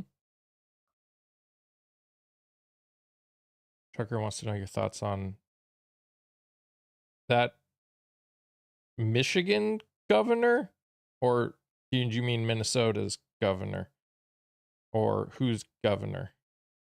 I believe you're talking about Governor Whitman. Or are you AOC's talking about response? Governor Wolf? Michigan. So Michigan governor and AOC's responses to their questions. Yeah. I don't think that I listened to AOC's response, and it was more a economic answer to what was a political question. So I don't know. I think I know what she was trying to get at, but I don't think that she answered the specific question to her. And I did not hear Governor Whitmar's responses. So I'm sorry. I can't comment on what Governor Whitmar said. Like, and I'm not criticizing AOC. She wanted to make a point. The question wasn't exactly on point as to the point she wanted to make. So like any good politician will do, they'll give you the answer that they wanted to give regardless of what your question was. Mm-hmm. And So again, that's not a knock on her. That's just part of being a politician. and also we have this, there's a lot of people that think that AOC has moved more to the center since becoming a congresswoman.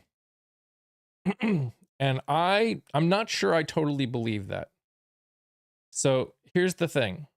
When you work in a system, if you are one of the only people that are fighting for one thing, you're not going to get anything done.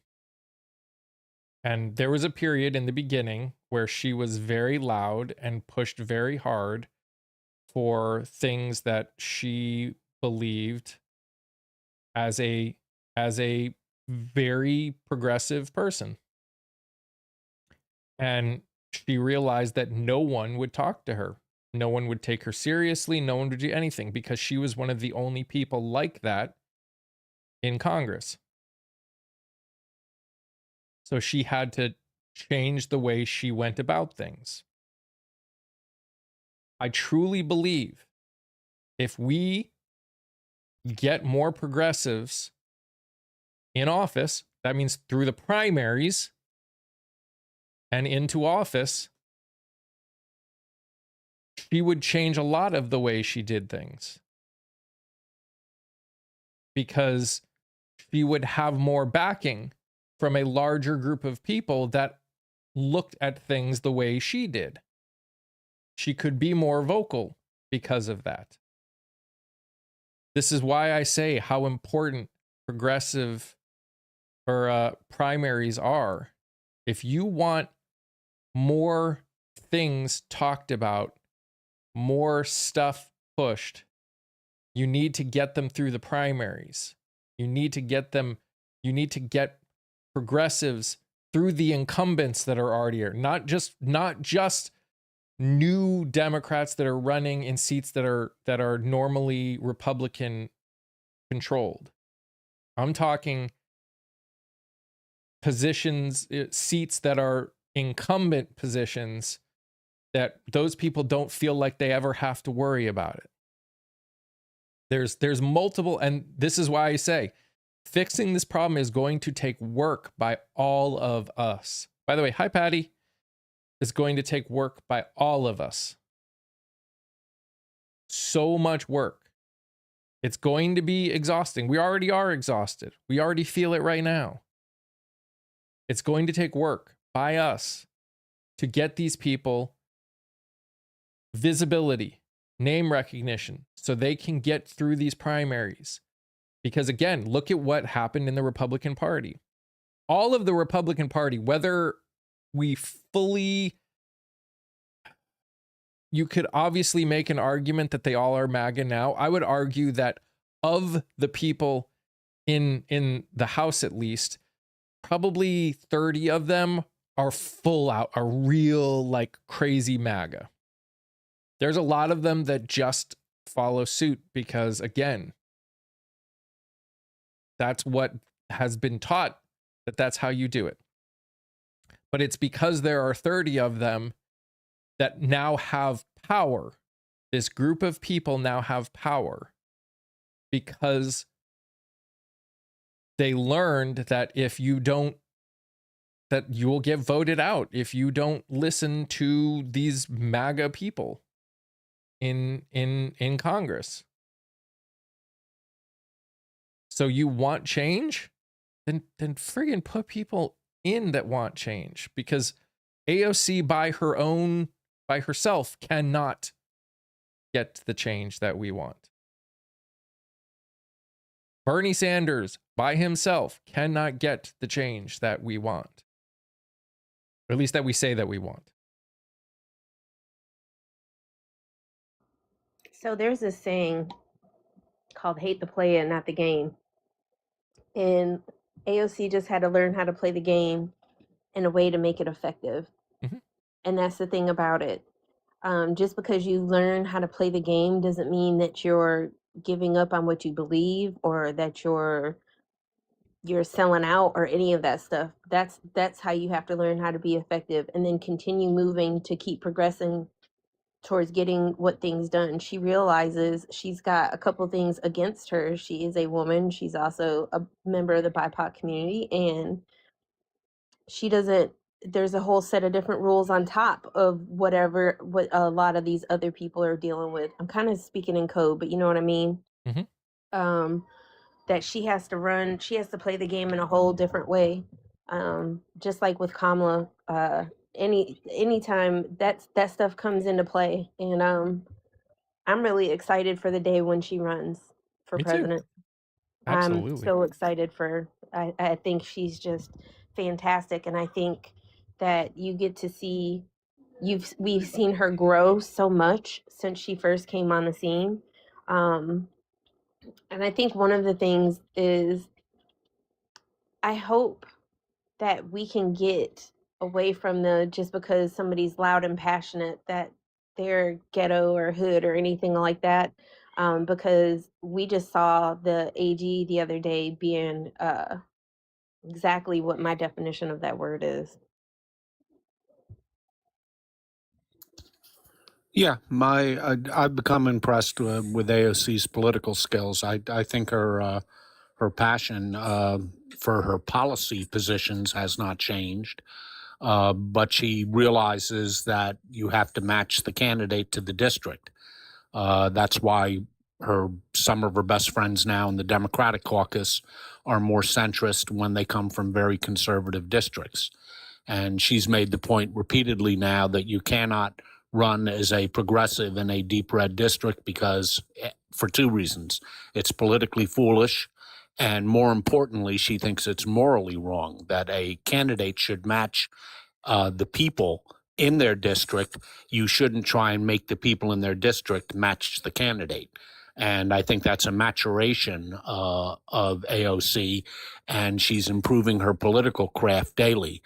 And her goal is to build a big tent Democratic Party that accepts, as long as you agree on the fundamentals, that accepts people of, rather larger diversity of viewpoint, understanding that people in Kansas don't have the same sensibilities as people in Manhattan, New York City, and that's intelligent. And and that was a pleasant surprise for me, because I happen to hold the same views that she does on that.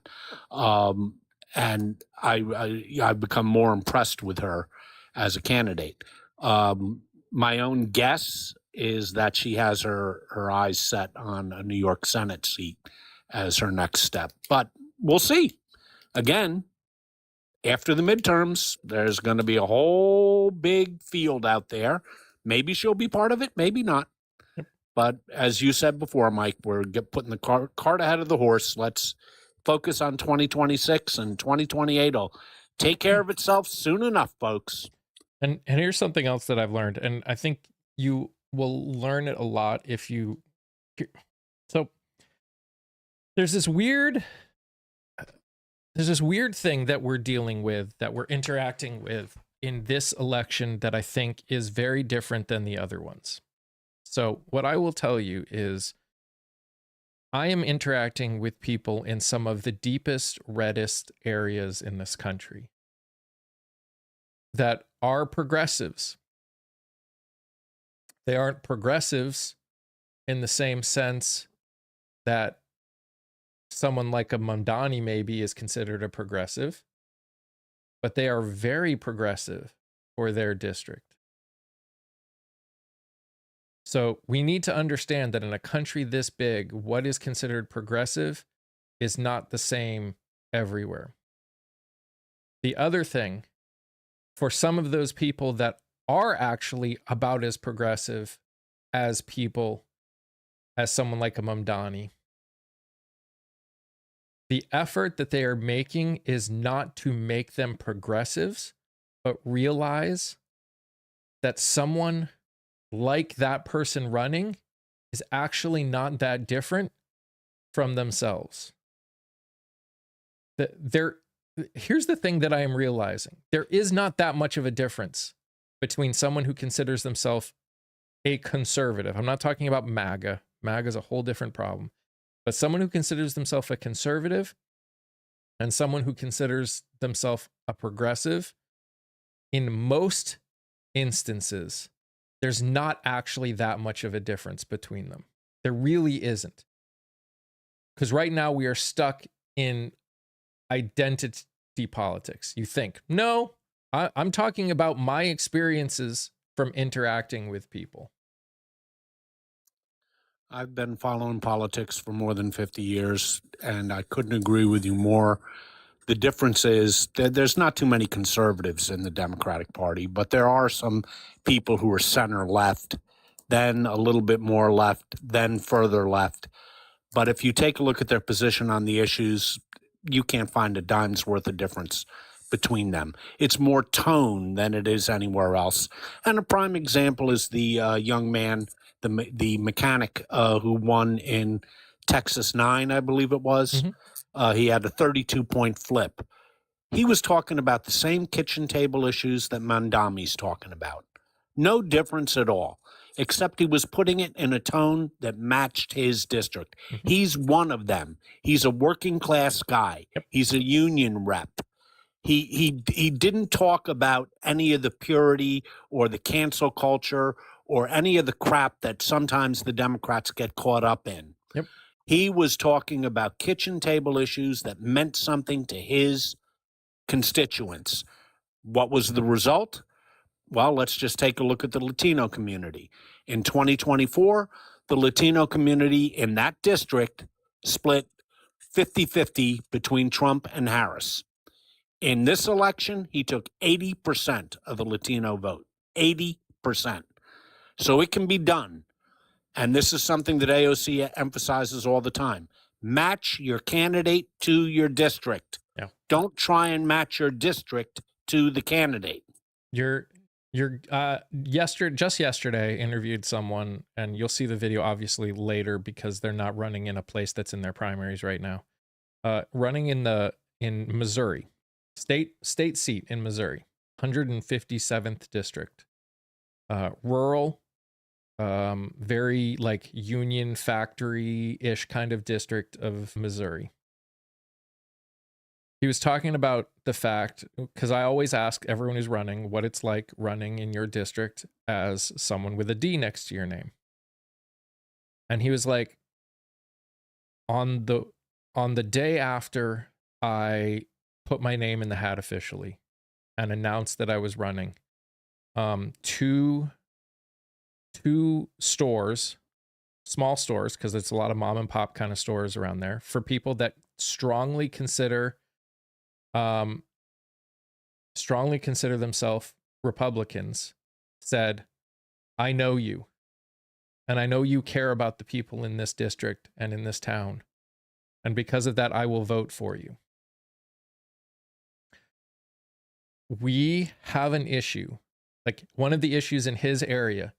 So it's interesting. So in his district, the Republican who has been in their state seat since 2013 has never had a town hall ever. The person in the district next to his, there's nobody even running in that district. Nobody for the state seat. Nobody. And they haven't even had someone do a town hall in 30 years. So this is when we say we need to somehow work our way through these identity politics and get back to the people. Because in the end, we know there are differences. There are differences between me and Scott, and me and Kia. And Kia and Scott. But in the end, we agree on the fundamentals. we obviously agree on more than just the fundamentals, but we know we agree on the fundamentals. And the only way we're going to get past this problem in a lot of, oh, Mike's lips are here. I was just getting ready to put it in the chat. Mike's lips have entered the chat. Oh my gosh. The relationships do more to change people's, it's dangerous to run as a D and you may be right, Bex. I have interviewed quite a few people in Missouri so far that are running, state and federally, as Democrats in very Republican areas. I hear what you're saying.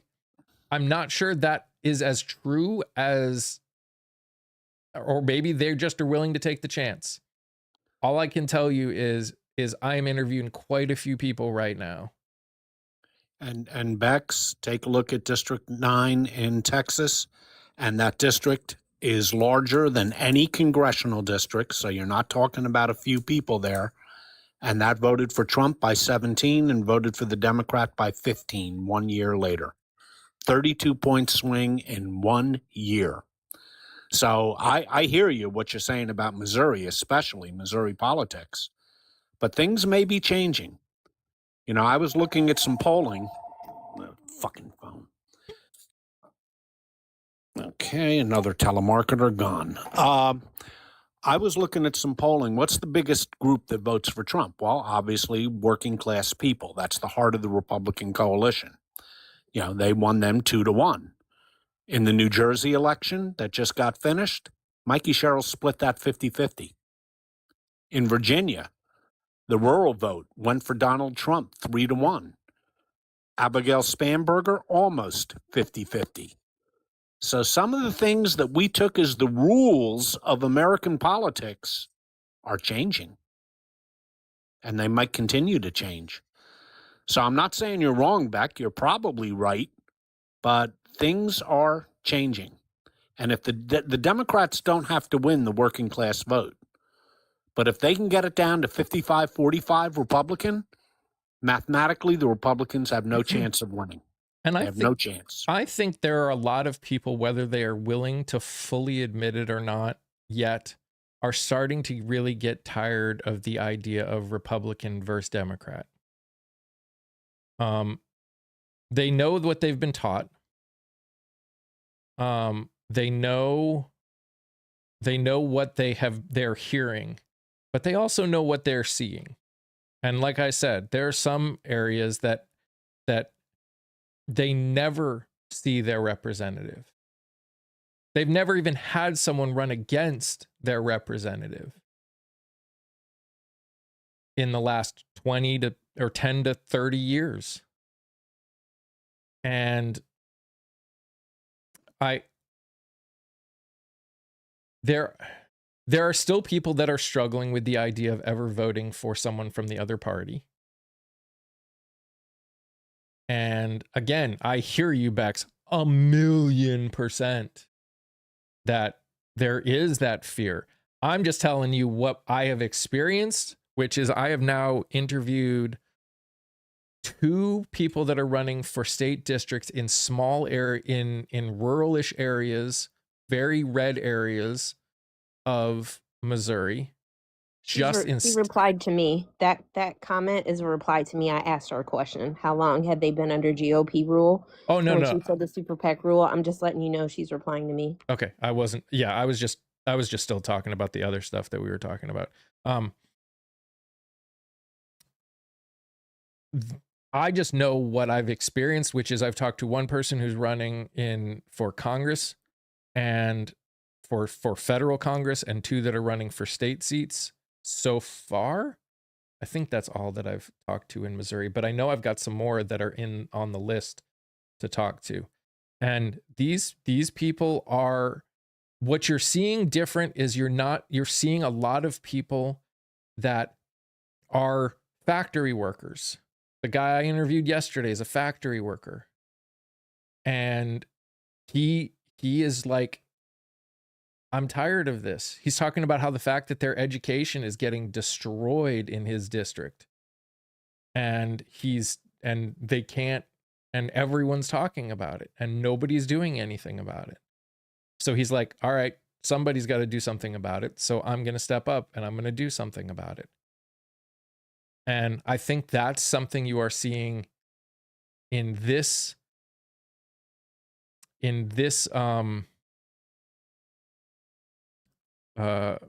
cycle more than any cycle that I have witnessed, is people that would not normally run for politics, run for office, people that would be considered real working class people that don't want to do it, but see a need and are willing to do it, which is why I'm also noticing that veterans are a vast majority of the people, at least that I am interviewing, that are running.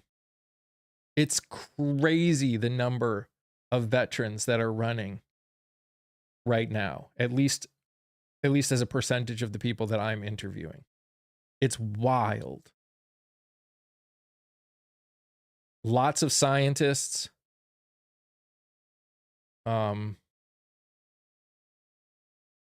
It's crazy. It's crazy. Question: are conservatives who will consider a progressive running on these things also be trusted not to let social issues take away? I've also noticed that an issue that we've got a lot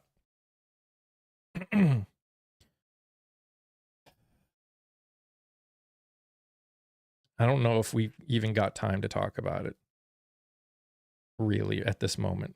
There is a lot of people that have grown up being told that being conservative means being fiscally conservative. In the grand scheme of things, they don't care about what would be considered these societal, I don't know what the term is anymore. I just cultural issues. They don't have an issue with them per se, but they have been taught that being a conservative means X, Y, and Z. And I think, again, this administration and even their state houses are starting to break them out of that issue. You know, Mike, there's two things here. One, as a general observation and what's different with this election cycle, and the other specific to the state of Missouri that I think will play a huge role going forward.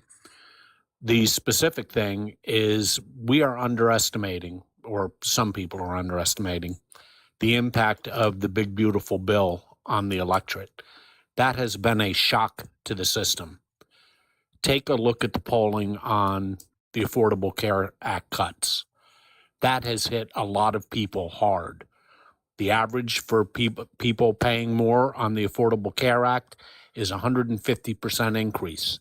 Well, what about people who have employer-based health care, which is still the majority? They got hit with a 26% price increase just this year, and that doesn't even count deductibles. When you factor in deductibles, it's about 35%. My source is the Kaiser Family Foundation, which is the Bible of healthcare studies, before I get asked for my source. Then you have the Medicaid cuts. 30% of people who live in red states are on Medicaid. 1 in 8 people in America receive SNAP benefits. In short, this big, beautiful bill has completely uprooted the entire social safety net. Then you add to that tariffs and what that's done to farmers and ranchers, and the $40 billion that we're giving to Argentina to compete against American farmers. I mean, this has caused hardship in areas that never saw it coming. And this is causing a lot of people to do some deep thinking about their reflexive voting for Republicans. You're seeing this in Texas as we speak. We saw it in Tennessee 9. We saw it in Texas 9. We saw it even more in Louisiana 60 in the special election there, where there was a flip of 38 points. That's just unheard of in 1 year. That never happens. Well, it did happen. And it's because of what we talked about the day it passed. I remember being on your live and saying the Republicans just signed their own suicide pact. You cannot uproot the social safety net of an entire country and not expect people to do some hard thinking and for people to get scared to death. Mm-hmm. Now, let's talk about this in terms of Missouri, because Missouri is an odd case. Missouri, their part of the Medicaid is tied into their state constitution, which means that if the federal government goes through with these cuts to Medicaid, which they will, it's the law, it's coming 2 weeks after the midterms are the hit. Under state law, they have to completely fund Medicaid, which means schools and roads, which are the only two big piles of money left in the state budget, are going to be decimated. And no offense to the state of Missouri, but your educational system stinks now to begin with. Imagine how bad it's going to get now. Yep. And do you think the people in Missouri who reflexively vote Republican are not going to notice? You're talking about their families. Yeah. They can wear their red hats all they want, but you're fucking over their families, you're fucking over their kids, and you're fucking over their cars driving over potholes and bridges that collapse. They're going to be very angry. And when voters are angry is when they change their mind about who they're going to vote for. Rama, the CBO is not 80% Democrat staff. The CBO is put together by the head, even especially, is someone put in place by the Speaker of the House. Yes, the Congressional Budget Office's head is named by Mike Johnson. And no, it is not partisan in any way, shape, manner, or form. They simply report the impact of legislation that is passed. Autumn, I think we're about to be getting off. I've only got 13 minutes left, so we're not going to spend too much time dunking on a lot of people. Here's the reality. If you watch the videos so far, there is a change going on. The winds are changing. You don't have to trust. I'm not telling people to start, trusting those that voted against their own self-interest and ourselves that made this possible. Trust obviously needs to be earned. But in the same respect, you are seeing people stepping up in such a way that you have never seen, that I have never witnessed before. That's in the end, that's all I can speak to is my experience. And I have never seen the level. There are things going on in states all over. There's a group that I'm going to be interviewing who literally their goal is to put veterans as in state districts in Georgia that are normally unopposed.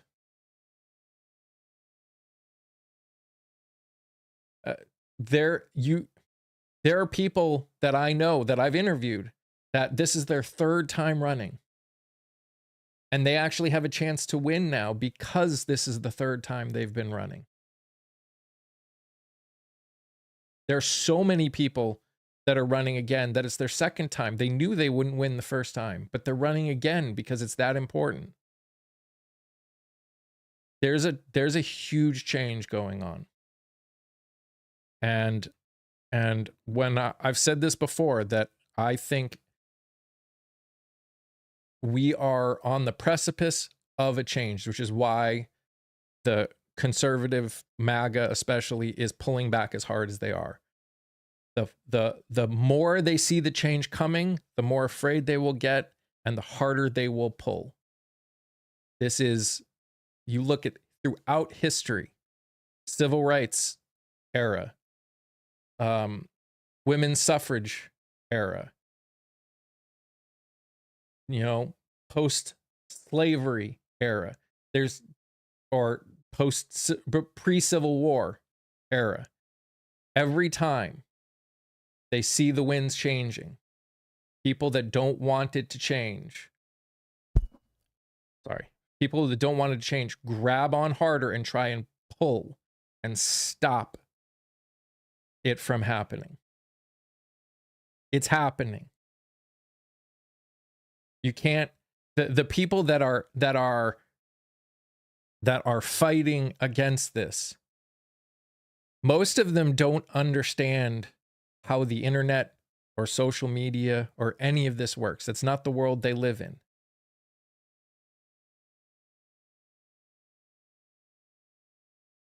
They don't understand that you can't just stop the internet from doing what it's doing. You can't stop the conversation. Like, you see these things going on around the country. You can tell that they're doing them thinking that nobody will know about it.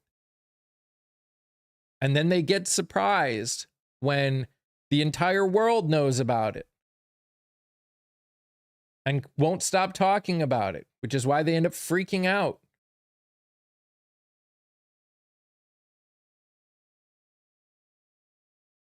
Is it going to happen quickly? No, probably not.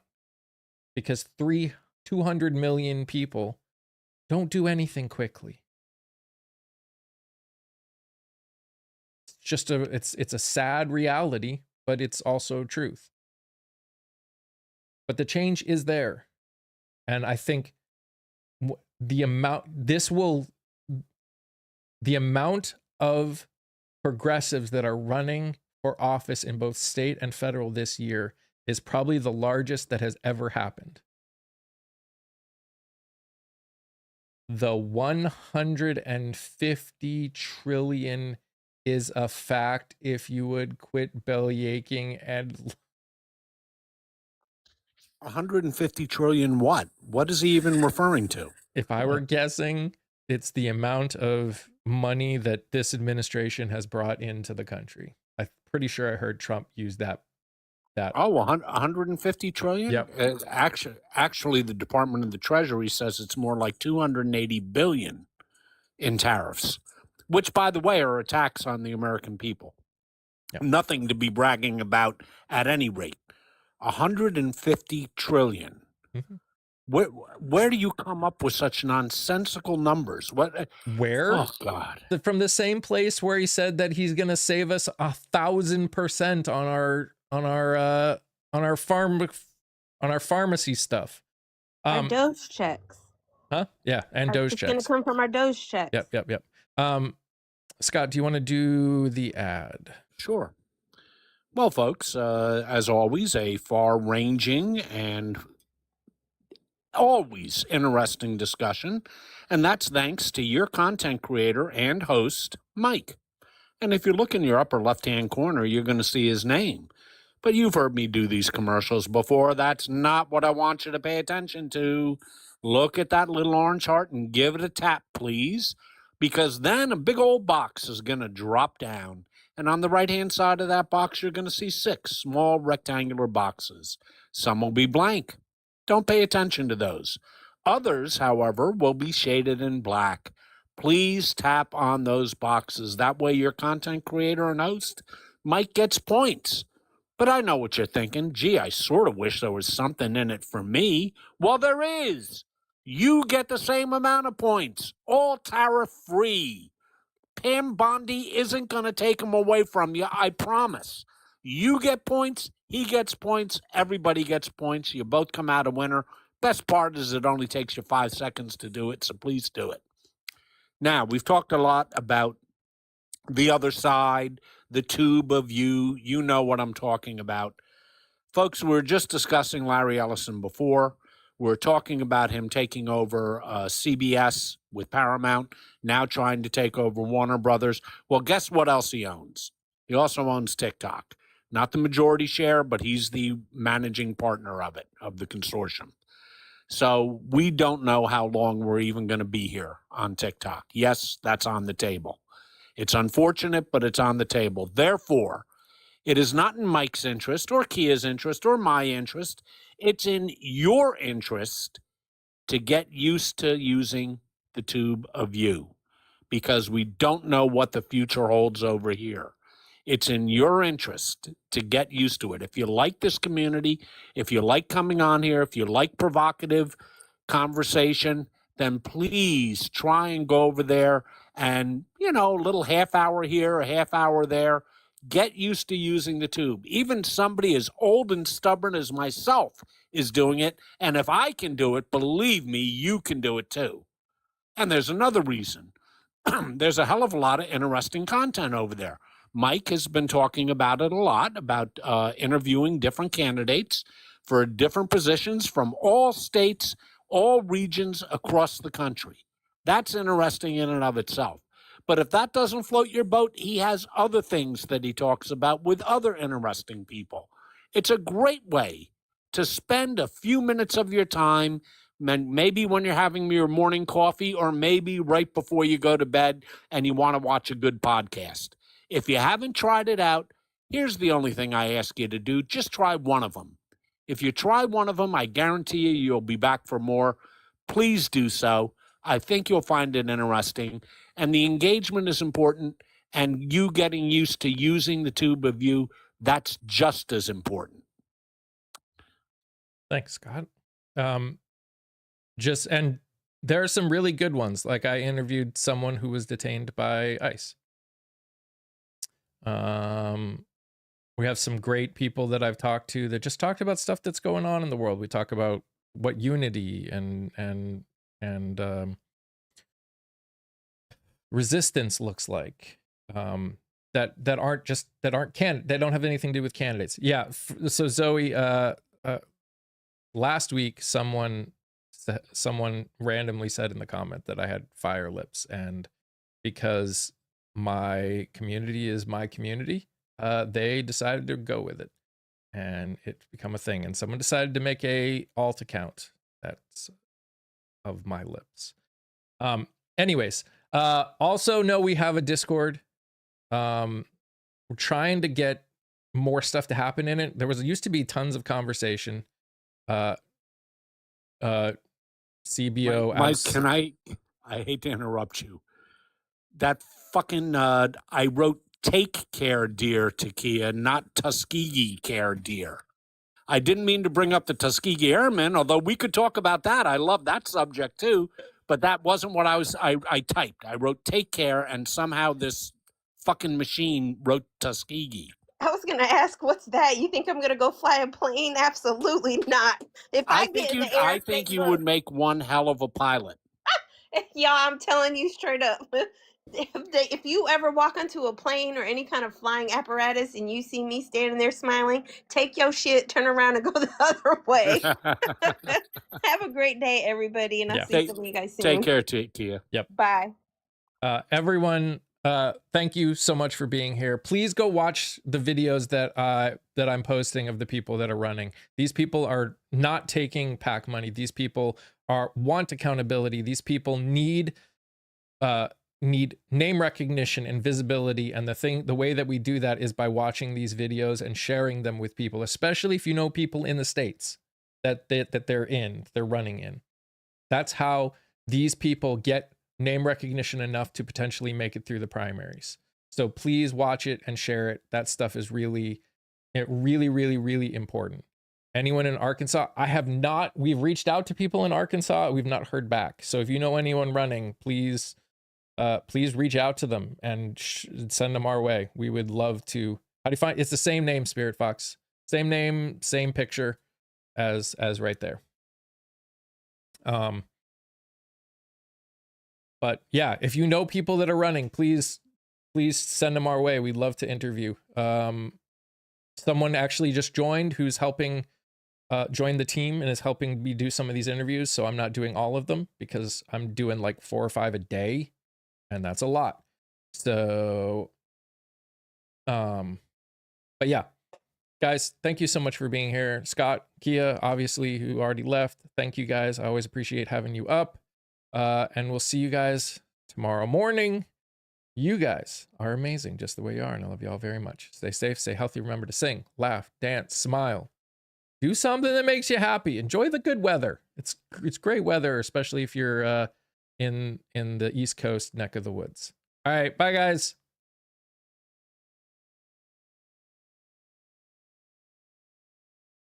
See you tomorrow, YouTube. Love you guys.